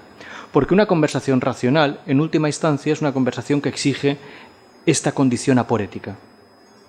Cuando uno se embarca en un diálogo racional, tiene que saber que al final de esa conversación puede que ni una sola de sus convicciones quede a salvo. Y la mayor parte de los seres humanos, entre los que naturalmente nos incluimos los que estamos aquí, queremos mantener nuestras convicciones. Entre otras cosas porque esas convicciones nos mantienen a nosotros de pie. tenemos que abrir una especie de paréntesis, epogé en griego, término que a Husserl, un filósofo alucinado del siglo XX, le encantaba. Tenemos que abrir un paréntesis para el diálogo racional. Lo que quiero decir es que no es nada fácil que en las circunstancias cotidianas de nuestra vida tengamos conversaciones racionales. Tenemos multitud de conversaciones, pero eso no significa que sean racionales. La mayor parte de ellas son emocionales, son apasionadas, son extraordinariamente míticas y recurrimos a clichés, a ideas recibidas, recurrimos a tópicos. Pero en muy pocas ocasiones examinamos la fuente misma de nuestras convicciones. Esa es la razón de que efectivamente las masas se aglutinen casi a un toque de silbato. Es muy difícil pensar, por poner el ejemplo que ahora más nos preocupa a todos, que en Cataluña haya alguien que haya pensado realmente nada, pero ni a uno ni a otro bando. Ahora, que se ha puesto en juego todo un mecanismo verbal, apasionado, sin duda, pero una discusión racional es una discusión en la que el que entra tiene que saber que cuando sale, insisto, puede que no salga el mismo que ha entrado. Y no estoy muy convencido de que sea tan fácil entrar en una conversación así. Porque nuestras convicciones están asociadas a nuestra posición en la vida, a nuestros intereses materiales, económicos, sociales, a nuestra posición como profesionales, pero también en otros órdenes de la vida, como padres, como vecinos, como hermanos, como amantes, como amigos. Pero una conversación racional significa poner todo eso entre paréntesis y tener la valentía de decir, estoy dispuesto a sacrificar todo cuanto no sea racional. ¿Y cuántos de nosotros diríamos que el amor es racional? Y sobre eso apoyamos nuestra vida, ¿no? Vamos, y si no la apoyáramos sobre el amor, seríamos unos desgraciados. ¿Cuántos diríamos que la relación con nuestros hijos es racional? Es obvio que no es racional. ¿Cuántos diríamos que la relación con nuestros jefes en el trabajo es racional? No lo es. Luego, no está nada claro que seamos tan racionales. Descartes solía decir que un ser humano, en términos normales, más de 1 hora al día no puede pensar. Porque no es un animal capacitado para tanto. Y ya 1 hora es pedirle demasiado a un animal que piense. Y decía, en el fondo, lo único que piensa soy yo. Esta era una broma de Descartes. Pero es decir, no crean ustedes que pueden pensar 3 horas al día. Si piensan una, ya pueden darse con un canto en los dientes. Eso de pensar es una cosa muy difícil. Pero vivimos 24 horas. ¿Qué hacemos el resto del tiempo? Por eso insisto, si es razonable que llevemos eso que he mencionado al principio como una indigestión. Es que no es nada agradable esto de la filosofía. No lo sé, porque yo tomé unas notas antes sí. Y he puesto que en la filosofía, cuando se llega al fin, siempre hay una pregunta nueva.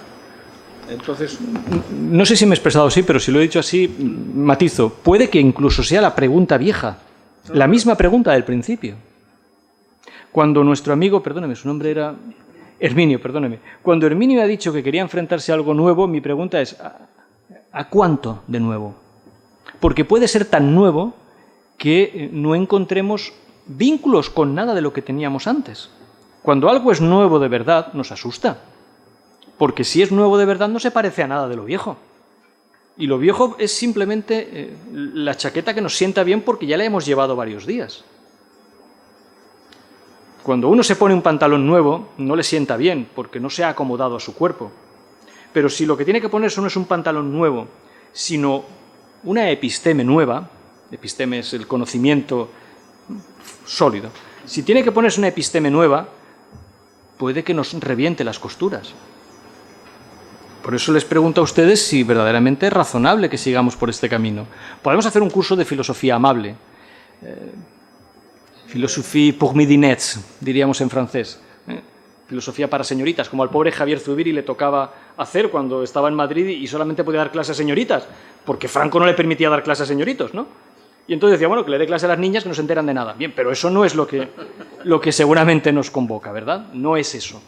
Quiero decir, pensamos que si vamos a dar clase a señoritas, a señoritos, a ancianos, a jóvenes, a personas adultas, maduras, a cualquier persona, hemos de preguntarles si verdaderamente es responsable que nos embarquemos en esto que en el Menón se dice aporein, porque además no se está discutiendo de algo sin importancia. Si seguimos leyendo veremos que el motivo de la discusión era lo que los griegos llamaban arete.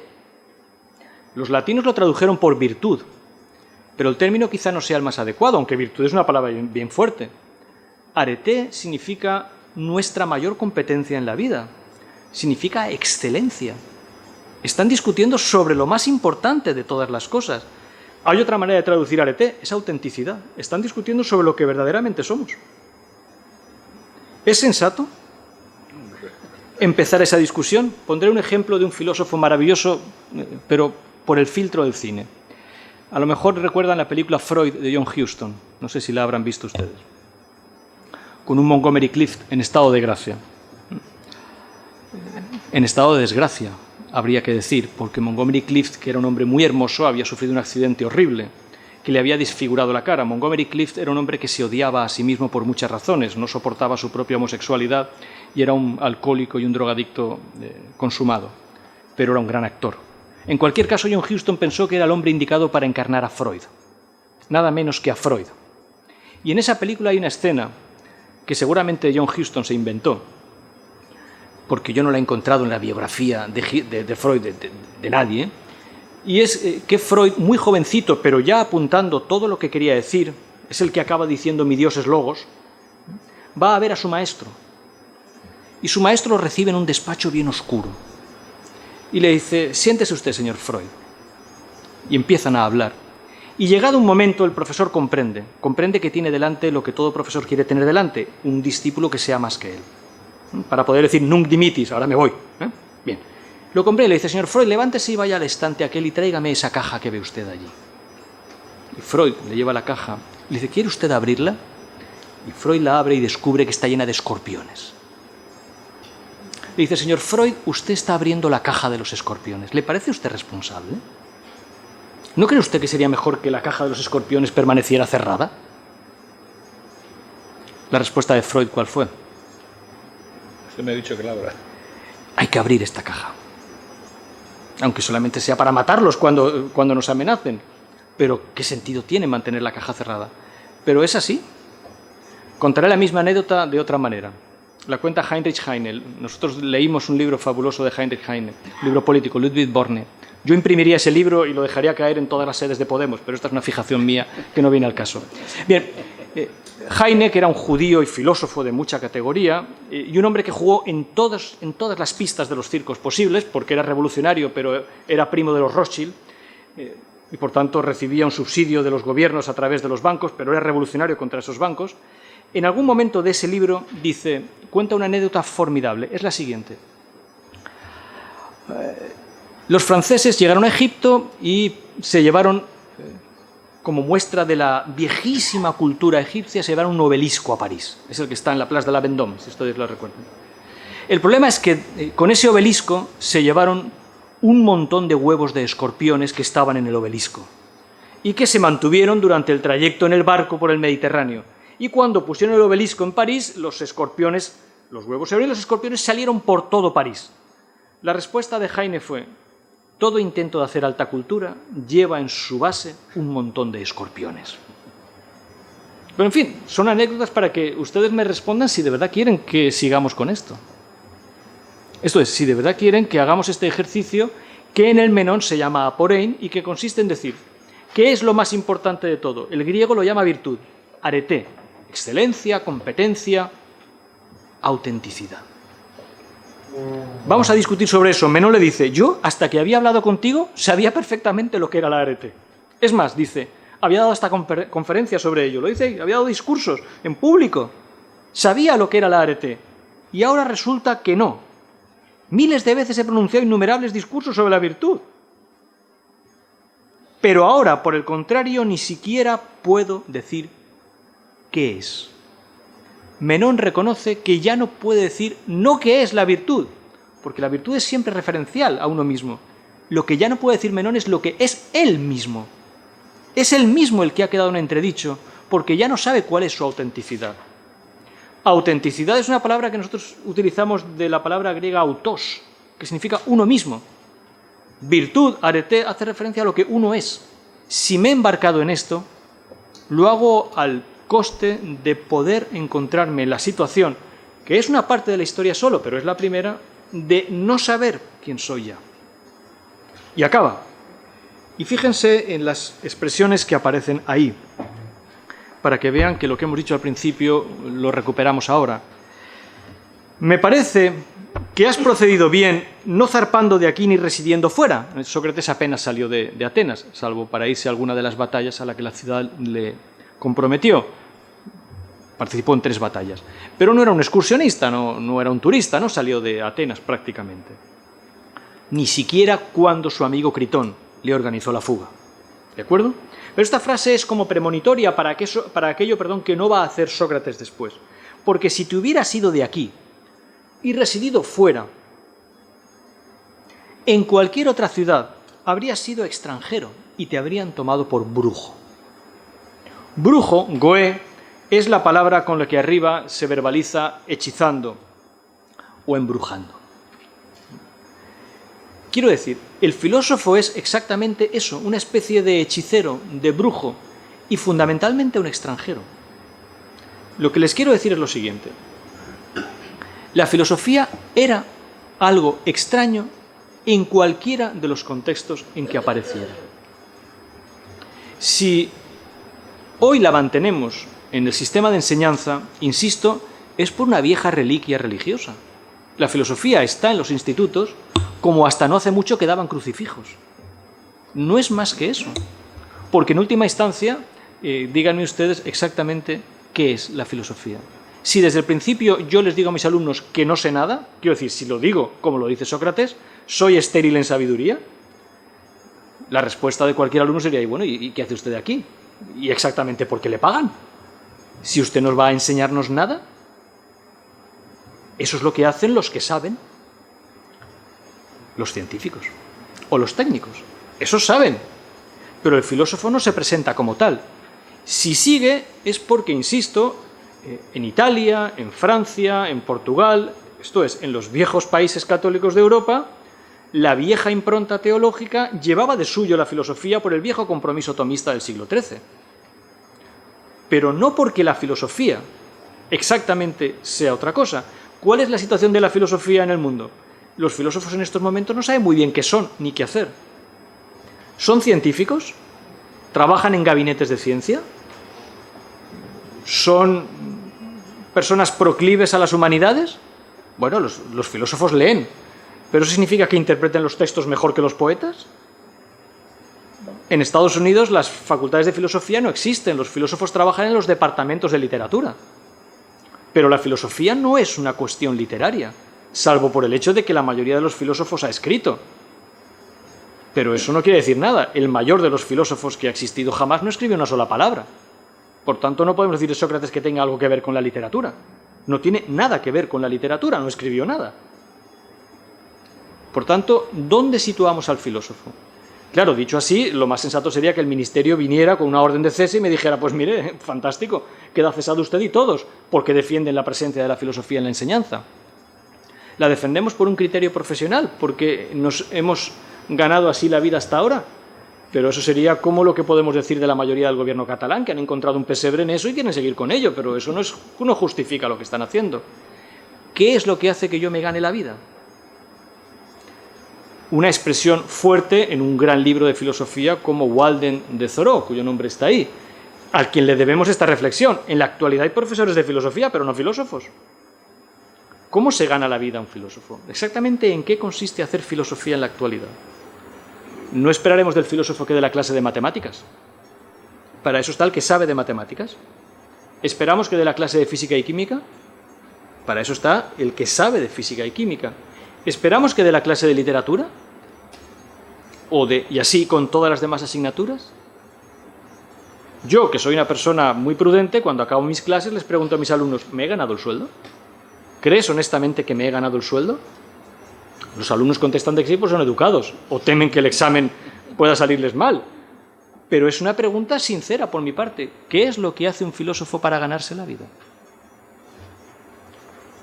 Salvo violentar, rayar, aporetizar, si tradujéramos o mantuviéramos el verbo en español, problematizar. Porque, insisto, hasta ahora no hemos dicho nada. Pero si empezamos voy a decirlo con un término de Thoreau, si empezamos a usar nuestra cabeza como un ariete para excavar, para abrir, obviamente van a empezar a sentirse incómodos. Imagínense que empezamos a examinar nuestras convicciones políticas, o nuestras convicciones jurídicas, o nuestra adhesión a las leyes. Yo he estado presente en un juicio de Carlos Climent y a mí me impresionó vivamente ver que el señor Climent tenía autoridad sobre lo que le iba a pasar a un ser humano que estaba allí. Era obviamente alguien que había hecho lo que no debía. Eso es impresionante. Pero más impresionante todavía es que el juez Climent diga que necesita algo más que ese inmenso poder que tiene como juez. ¿Cómo es que le hace falta algo más? Todos ustedes tienen profesiones, algunos las van a tener muy pronto. ¿Por qué vienen aquí? ¿Qué es lo que él necesitan? Sobre todo, ¿cómo es que no lo encuentran en las viejas iglesias? Donde el consuelo sigue siendo potente. Si hay alguien aquí que sea católico, es obvio que las preguntas que yo haga cuando hablemos de si son ateos los filósofos le van a incomodar vivamente.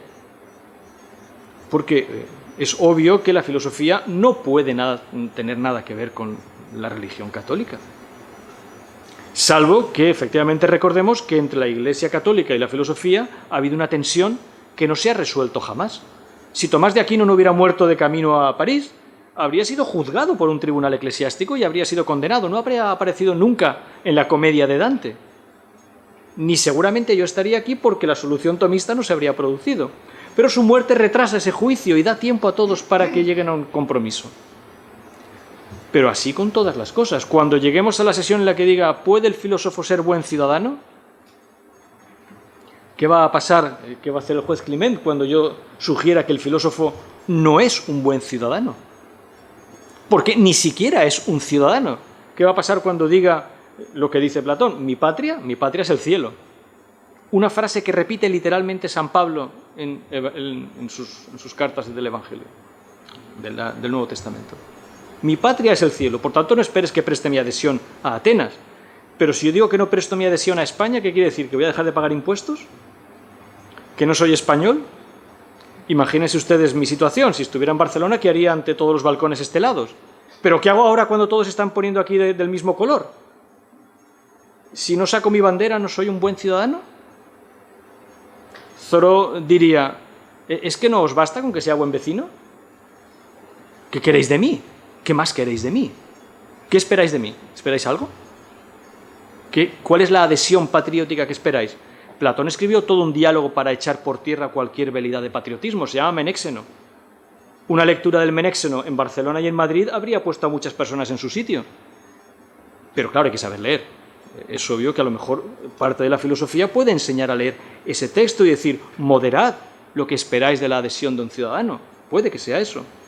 Y cuando hablemos de cómo vive un filósofo y sobre todo de cómo muere un filósofo, ¿no nos enfrentaremos con nuestros viejos demonios?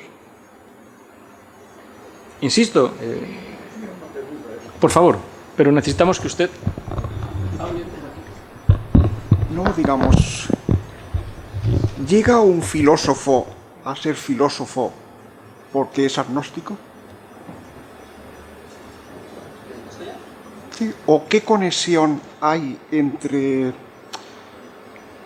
digamos, ahora se me ha ido entre filosofía y ética? Sí.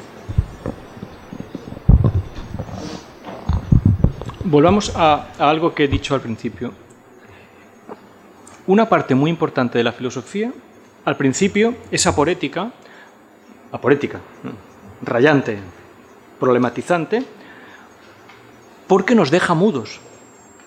Usted ha dejado caer sobre la mesa una serie de palabras que yo le diría, esas palabras no sé siquiera si sabemos usarlas. Por ejemplo, la palabra ética no aparece nunca en Platón, no existía para Platón todavía. ¿Cómo resolvía ese vacío Platón? ¿Qué palabra tenía para su lugar? Si yo le digo que ética viene de una palabra griega que significa pocilga, el primer significado de ethos es madriguera, asilo, pocilga, el lugar donde los animales se reúnen, encuentran refugio y como siguen morando ahí empiezan a desarrollar un hábito de conducta y acaba siendo eso ética. Nos veríamos a nosotros mismos como viviendo en ethoi. Primero, ¿cuál sería el primer ethos que tiene un ser humano? ¿El vientre materno? ¿La casa en la que nace y en la que empieza a oír las primeras palabras de su vida? ¿Es justo lo que hacemos cuando a un niño solamente le hablamos en un idioma? ¿No estamos haciendo con ese niño algo terrible? ¿Un padre no debería ser políglota para evitar que su hijo fuera un necio? ¿O un patriota? Bastaría que a un niño se le enseñara en inglés, en francés, en español, en valenciano y en alemán para que el niño dijera: no tengo lengua madre, tengo 5, por tanto no tengo ninguna. Pero claro, si el padre no puede hacer eso, ¿es la deficiencia del padre la que está haciendo que la ética del hijo ya esté viciada desde el principio? Solamente por la palabra ética. Insisto, cuando uno comprende que la palabra ética significa en su origen pocilga, las pretensiones éticas bajan, ¿no? Porque, un momento, ¿qué quiere decir? ¿Que yo me veo constreñido a un corral? Sí, claro que nos vemos constreñidos a un corral. ¿Cuál es nuestro primer corral? Uno muy pequeñito, un útero. Y después, una cuna, a la que llegan un montón de influencias sin que nosotros podamos responder. Pero ¿no hay personas que ya nos están diciendo cómo deben ser nuestras conductas? Si nos orientan bien o mal, y eso que nos quieren en general nuestros padres, ¿no? Algunos ni los quieren, pero no nos quieren de una manera muy sesgada. Nos quieren en valenciano, nos quieren en español o nos quieren en inglés, ¿no? No nos enseñan quizás más mundos. Por tanto, ¿el corral existe para la ética? Y si volvemos a la palabra agnóstico, le diría, es una palabra que usamos ahora mucho, pero es una palabra muy culta. La primera vez que aparece en el contexto de las discusiones sobre la teoría de Darwin, y la acuña un filósofo amigo suyo, Thomas Huxley, para decir: no soy ateo, pero no puedo seguir siendo creyente en ustedes porque mi amigo Darwin me ha dicho unas cuantas cosas que merece la pena tener en cuenta.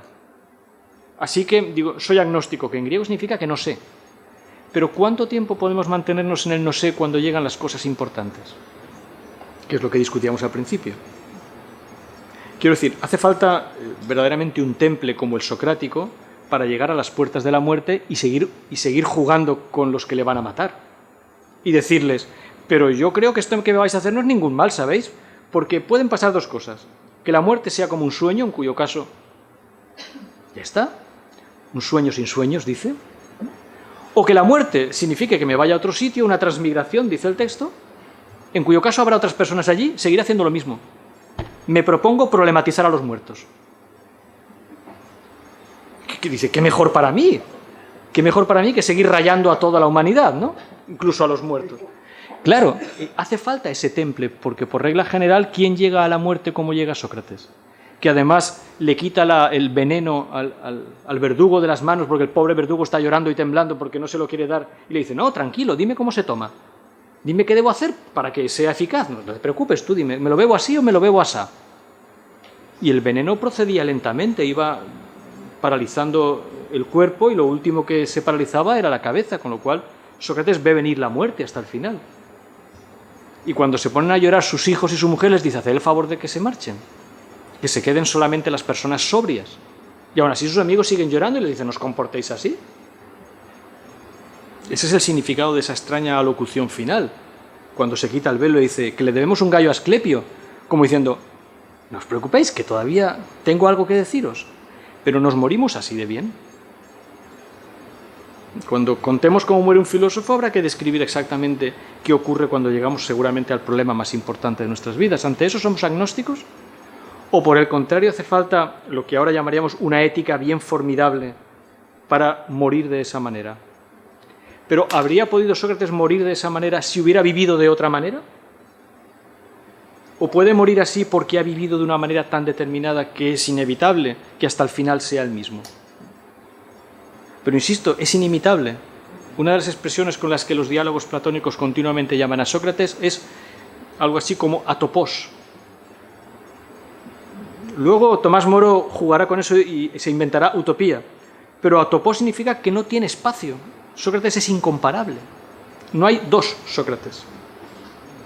Todo lo que podemos hacer aquí es una especie de imitatio socrática. Trata de decir, si la filosofía es Sócrates, vamos a ver hasta qué punto estamos en condiciones de hacer lo que parece que hizo Sócrates. Pero insisto, Menón nos avisa, esto va en serio. Esto va en serio. El aporein es solo la primera parte de la filosofía, es verdad. Cuando se explica a Platón, se suele decir que primero está la aporía y luego está lo que en griego se llama el elenjos, el elenco. Tiene que haber una recuperación, una reconstrucción de todo lo que hemos problematizado y desmontado. Pero hasta que lleguemos a reconstruir todo eso, hemos de atravesar primero un terreno en el que yo voy a tratar de hacer filosofía con ustedes. Y eso significará que voy a tratar de violentarles en todo lo posible. Por eso les he preguntado cuáles son las razones por las que ustedes vienen aquí y si van a querer que sigamos hasta el final. Como yo espero, naturalmente, porque es una escuela. Y mi propósito sería que el año que viene no estuviera yo aquí, sino uno de los más jóvenes. Y que efectivamente se produjera esa sucesión por la cual podemos pensar, manteniendo todos los equilibrios que hay en el mundo y aprovechando que los tomistas pasaron por aquí y que a lo mejor el ministerio no se entera demasiado de las cosas, bueno, pues mientras nos dejen haremos filosofía. Pero ¿y si nos descubren? Pondré 2 ejemplos. Cuando pasó Zapatero por el ministerio, por la presidencia y por tanto por el ministerio, se empeñó en que la filosofía se llamara Filosofía y Ciudadanía. Vale, muy bien. Cuando pasó Wert, se empeñó en que fuera Filosofía y Empresa. Esto es, trataban de ponernos el dogal. ¿Bien? ¿Qué hace un profesor sensato? Nada. No hace ni caso al temario del ministerio. ¿Por qué? Porque el temario de filosofía está escrito desde hace 2400 años. ¿Va a venir ahora Zapatero a decirme a mí qué es la filosofía? No puede. ¿Va a venir Wert a decirme lo que es la filosofía? No puede. ¿Por qué? Porque ya me lo ha dicho Sócrates, y con todos mis respetos para Zapatero y Wert, no están a su altura. Ahora, ¿y si viene el inspector de educación? Y me pregunta, ¿usted está explicando filosofía y ciudadanía? Posible respuesta. Mire, exactamente mis alumnos y yo tenemos un problema. ¿Qué quiere decir la I? Porque puedo entender filosofía y puedo entender ciudadanía, pero la I, perdone, ¿quiere decir que se quieren? ¿Es una suma que no se llega a producir nunca? ¿Son 2 cosas que están aquí, como el aceite y el agua? Claro, no hay un solo inspector de filosofía. Lo cual indica una sanidad, ¿no? Claro, pero hay inspectores de química seguramente, pero si viene, nos dirá, bueno, ¿y qué es filosofía y empresa? Aquí hemos tratado de hacerlo, con poco éxito por ahora. Por favor, pero coja usted el micrófono.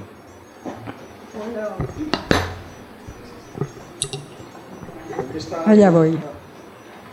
Bueno, se termina de hablar de un agnóstico, ¿vale?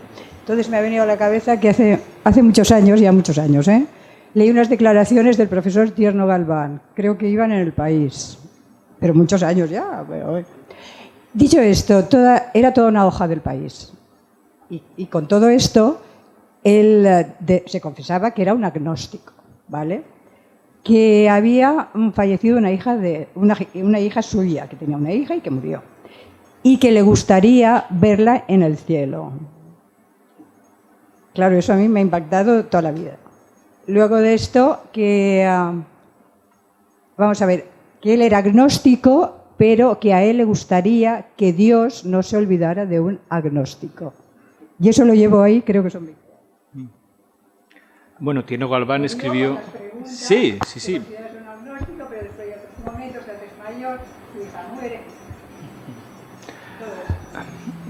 Bueno, Tierno Galván no es un ejemplo de casi nada, ¿verdad? Pero escribió un librito que se llamaba ¿Qué es ser un agnóstico? Era un cínico, fundamentalmente, Tierno Galván, ¿verdad? Sí, era un cínico. Bueno, sí, se resignó a ser alcalde de Madrid cuando no pudo ser presidente de la Tercera República, que era su obsesión, y lo que quería era haber instaurado la dictadura del proletariado, como trató de convencerle a Mitterrand en la visita que hizo Mitterrand a España. Y Mitterrand tuvo que pedirle a Felipe González que por favor se llevaran a ese hombre que llevaba 3 horas hablándole de la dictadura del proletariado.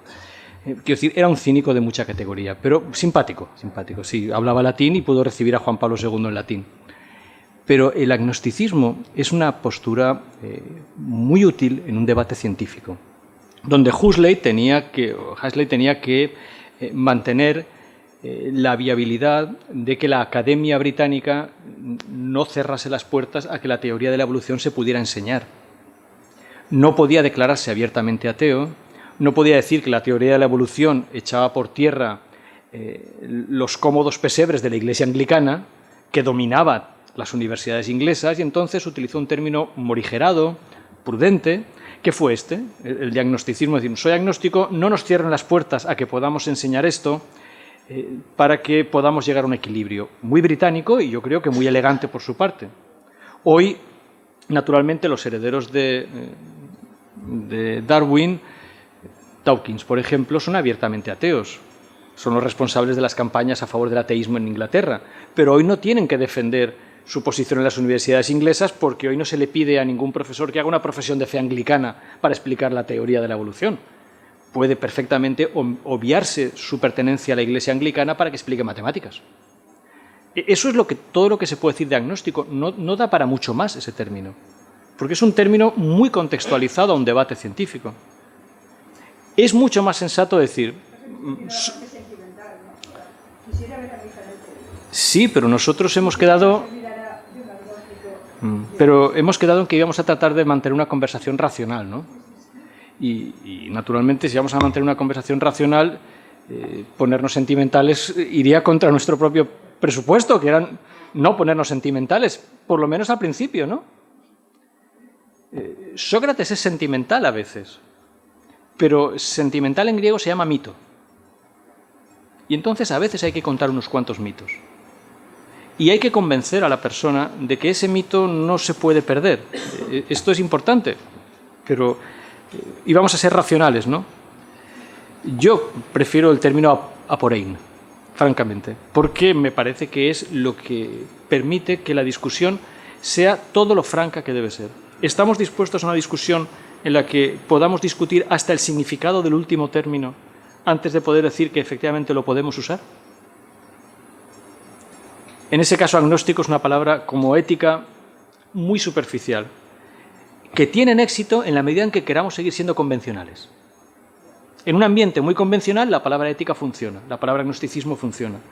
Si no queremos ser convencionales, entonces no podemos seguir utilizando esas palabras porque hay que recordar otras cosas. Y decir, ¿estamos dispuestos a dar un paso más? Aunque nos dé miedo. Por favor, nos quedan ya 10 minutos escasos.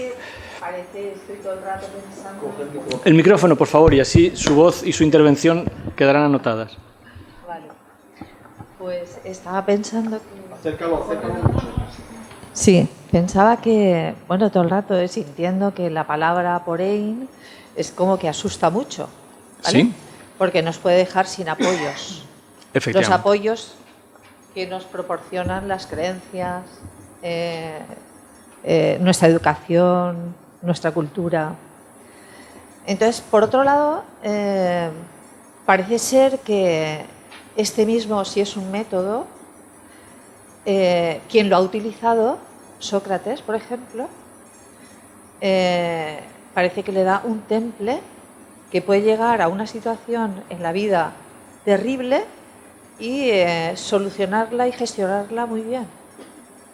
Entonces, el aporein, por un lado, arrasa con todo y construye algo, o nos va a dejar en bolas.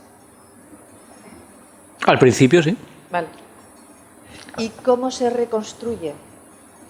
¿Cómo nos reconstruimos? Esta es la dificultad de este curso. ¿Qué nos queda para respirar? ¿Qué respiramos? Bueno, se lo voy a decir de una manera muy gráfica. Es como cuando nos damos cuenta de que en casa estamos muy calientes, muy confortables, pero hay que abrir la ventana. Afuera hace frío. Si abrimos la ventana, se va el calor. Y si la abrimos demasiado, llegamos a pensar, ¿qué diferencia hay entre quedarme en casa y salir al jardín? ¿No? Ahora que empieza el frío, yo en casa me lo pregunto. Bueno, sí, aquí estoy. Este fin de semana encenderé mi chimenea. Bien, me sentaré allí junto al fuego, leeré mis viejos diálogos platónicos. De acuerdo. Fuera hará un frío que pela. Pero si no abro nunca las ventanas, mi casa apestará. Y si abro las ventanas, entrará el frío de la intemperie. Al menos el aporein tiene la ventaja de aportar aire fresco. Hay que ventilar de vez en cuando la casa. Por completo. Claro, ventilar la casa en verano es maravilloso, ¿no? Es fantástico. Ventilar la casa cuando fuera se está cuajando el agua de los charcos de hielo, pues uno piensa, no sé, ¿qué gano con esto, no? Porque hace frío ahí fuera, hace frío ahí fuera. La primera expresión de la filosofía es, ¿nos vamos a quedar a la intemperie? Sí. Permítame que le diga sí. Y eso literalmente lo dice Descartes en el discurso del método. Nos vamos a quedar a la intemperie. Pero entre quedarme a la intemperie y en una casa que apesta, a la intemperie. Ya, pero antes dijo acabo también, de decirle que apestamos, ¿no? Sí, antes dijo también que su profesor había llegado a un punto con el Aporein en que para él era insoportable. Es decir, estoy en el riesgo de perder la razón. Sí. Entonces, ese es el riesgo.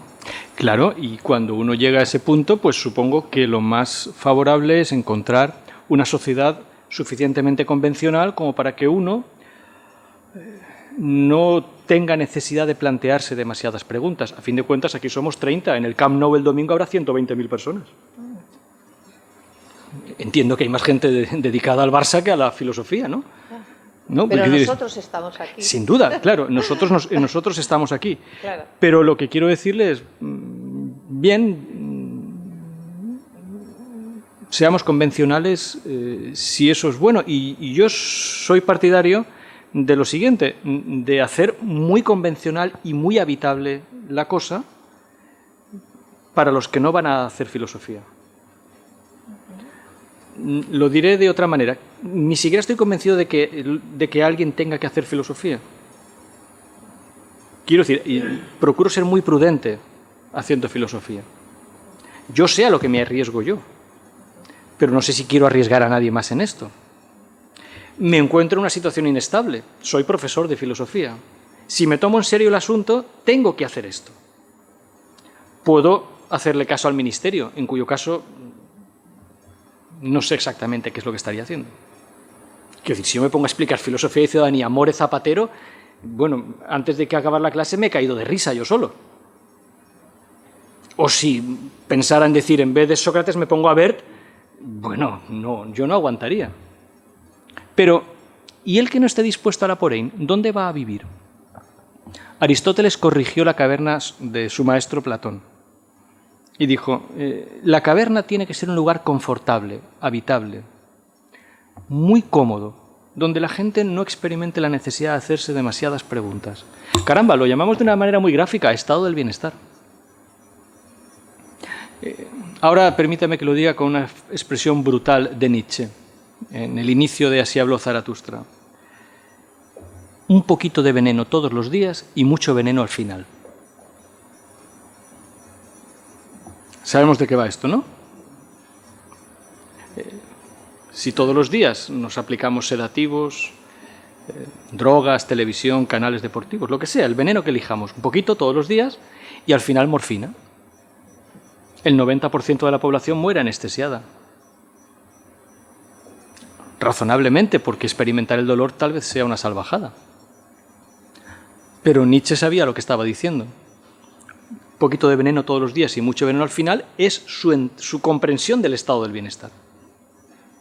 A fin de cuentas, si una persona tiene resueltas sus cuestiones básicas, la sanidad, la educación y el lugar en el que vive es razonablemente cómodo, como lo es nuestra sociedad, salvo quebrantos de vez en cuando, posiblemente no hagan falta las preguntas filosóficas. Pero es que la filosofía es una cuestión extraña, ya se lo he dicho antes, lo he empezado diciendo. Platón no tenía más remedio que decir que era un regalo de los dioses. Hay filósofos, no sabemos por qué. No hay nada en Grecia, absolutamente nada, que explique la aparición de Sócrates. No podemos contextualizar la filosofía. Ya podemos estudiar la civilización griega y aprender griego hasta la última declinación posible del ático. Eso no explica a Sócrates. Pero cuando aparece Sócrates, toda Grecia queda en entredicho. Por mucho que nos encanten los mármoles, aparece Sócrates y todo eso no vale nada. Y quien dice Sócrates, dice Kant, Spinoza, Maimónides, Averroes, Husserl, Bergson, cualquiera de los filósofos que han aparecido. ¿Qué explica que hayan aparecido? Nada en absoluto, nada. Pero cuando aparecen ya nada puede seguir siendo lo mismo. Han dicho cosas que no podemos obviar, los que no las podamos obviar, porque la mayoría de la gente las obvia y las obvia. Insisto, somos 30, ¿no? Cuando se abran los campos de fútbol el fin de semana, ¿cuántos serán? ¿Más? Y está bien que sea así. Está bien que sea así, no pasa nada. ¿De acuerdo? Ahora, si de repente usted ha comprendido esto que aparece en este texto de Menón y le da 2 vueltas, bueno, pues quizá las cosas empiecen a dar más vueltas. En cuyo caso le vuelvo a preguntar si yo habré sido responsable.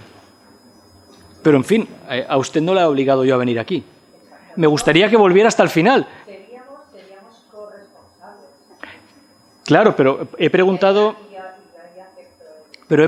qué esperaban ustedes al principio, ¿se acuerda? Al menos quiero que conste que, en el fondo... ¿Y sobre qué vamos a problematizar? Pues tenemos 5 preguntas pendientes, ¿no? Sobre la misma... Bueno, las tienen... Ustedes han visto el programa, pero vamos a hablar de la historia, vamos a hablar de la religión, obviamente, vamos a hablar de la política y vamos a hablar de la vida y de la muerte. Son 6 cursos, posiblemente necesitaríamos 30.000 cursos, o a lo mejor en un curso ya se ha dicho todo lo que necesitamos, a ustedes solamente les interesa 1. Pero yo he procurado que si eran 6, fueran 6 preguntas lo suficientemente importantes como para que mantuviéramos el interés hasta el final. Hasta ahora no hemos dicho nada, ¿eh? Esta tarde ha sido simplemente una presentación. Por favor. Ya. Bueno. Creo que hace falta decir, ¿no? Para las estructuras. Sí, vale. Quedará su voz registrada allí. Ay, pues entonces ya voy a hablar más fuerte, ¿no? Que me refiero que hace falta decir lo que no se conoce, porque realmente lo que tenemos que hacer es, bueno, pues en la cabeza empezar a darle vueltas y a ver cómo las interpretas y a ver cómo las acoplas y esas cosas. Y esto es normal porque si realmente desarrollas, sobre todo la mente, y ves las cosas bajo otro punto de vista, que es lo que realmente... Me temo que es bastante más radical que esto, ¿eh? Dentro de 2 semanas, la pregunta es si tiene historia la filosofía. En realidad, la lección siguiente es qué relación hay entre la filosofía y cualquier contexto que queramos entender.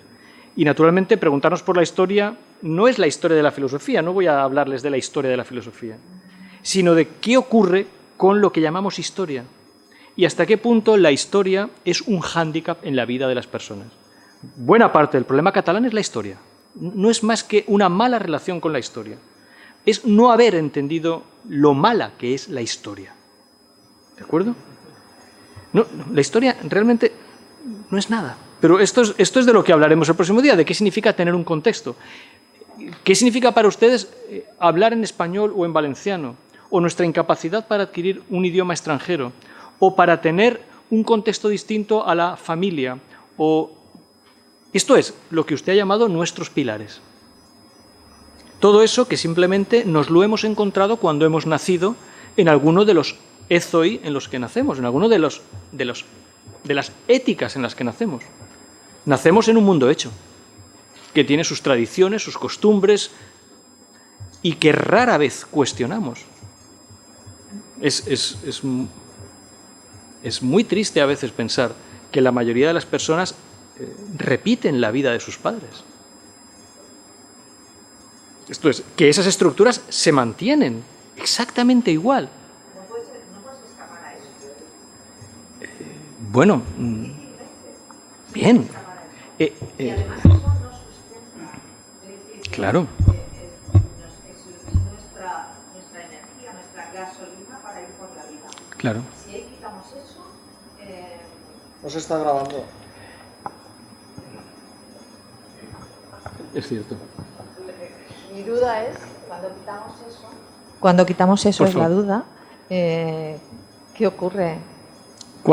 ¿Qué podemos construir paralelamente al mismo tiempo que construyamos algo que nos sustente? Esa es la cuestión. Con una imagen más bonita, ¿usted ha visto a los malabaristas cuando mantienen todas las bolas en el aire? Sí. Pues de eso se trata. Bueno, pues si se trata de eso me gusta. Es bonita la imagen, ¿verdad? Sí. Hay un filósofo inglés que tiene todo un ensayo sobre eso, William Hazlitt, se llama The Indian Jugglers. Mantenerlas todas en el aire. ¿Cuánto tiempo? ¿Me permites? Sí, quería, muy breve. A ver, Luis y usted, y si os parece, acabamos por hoy. Y gracias. No, hombre, no.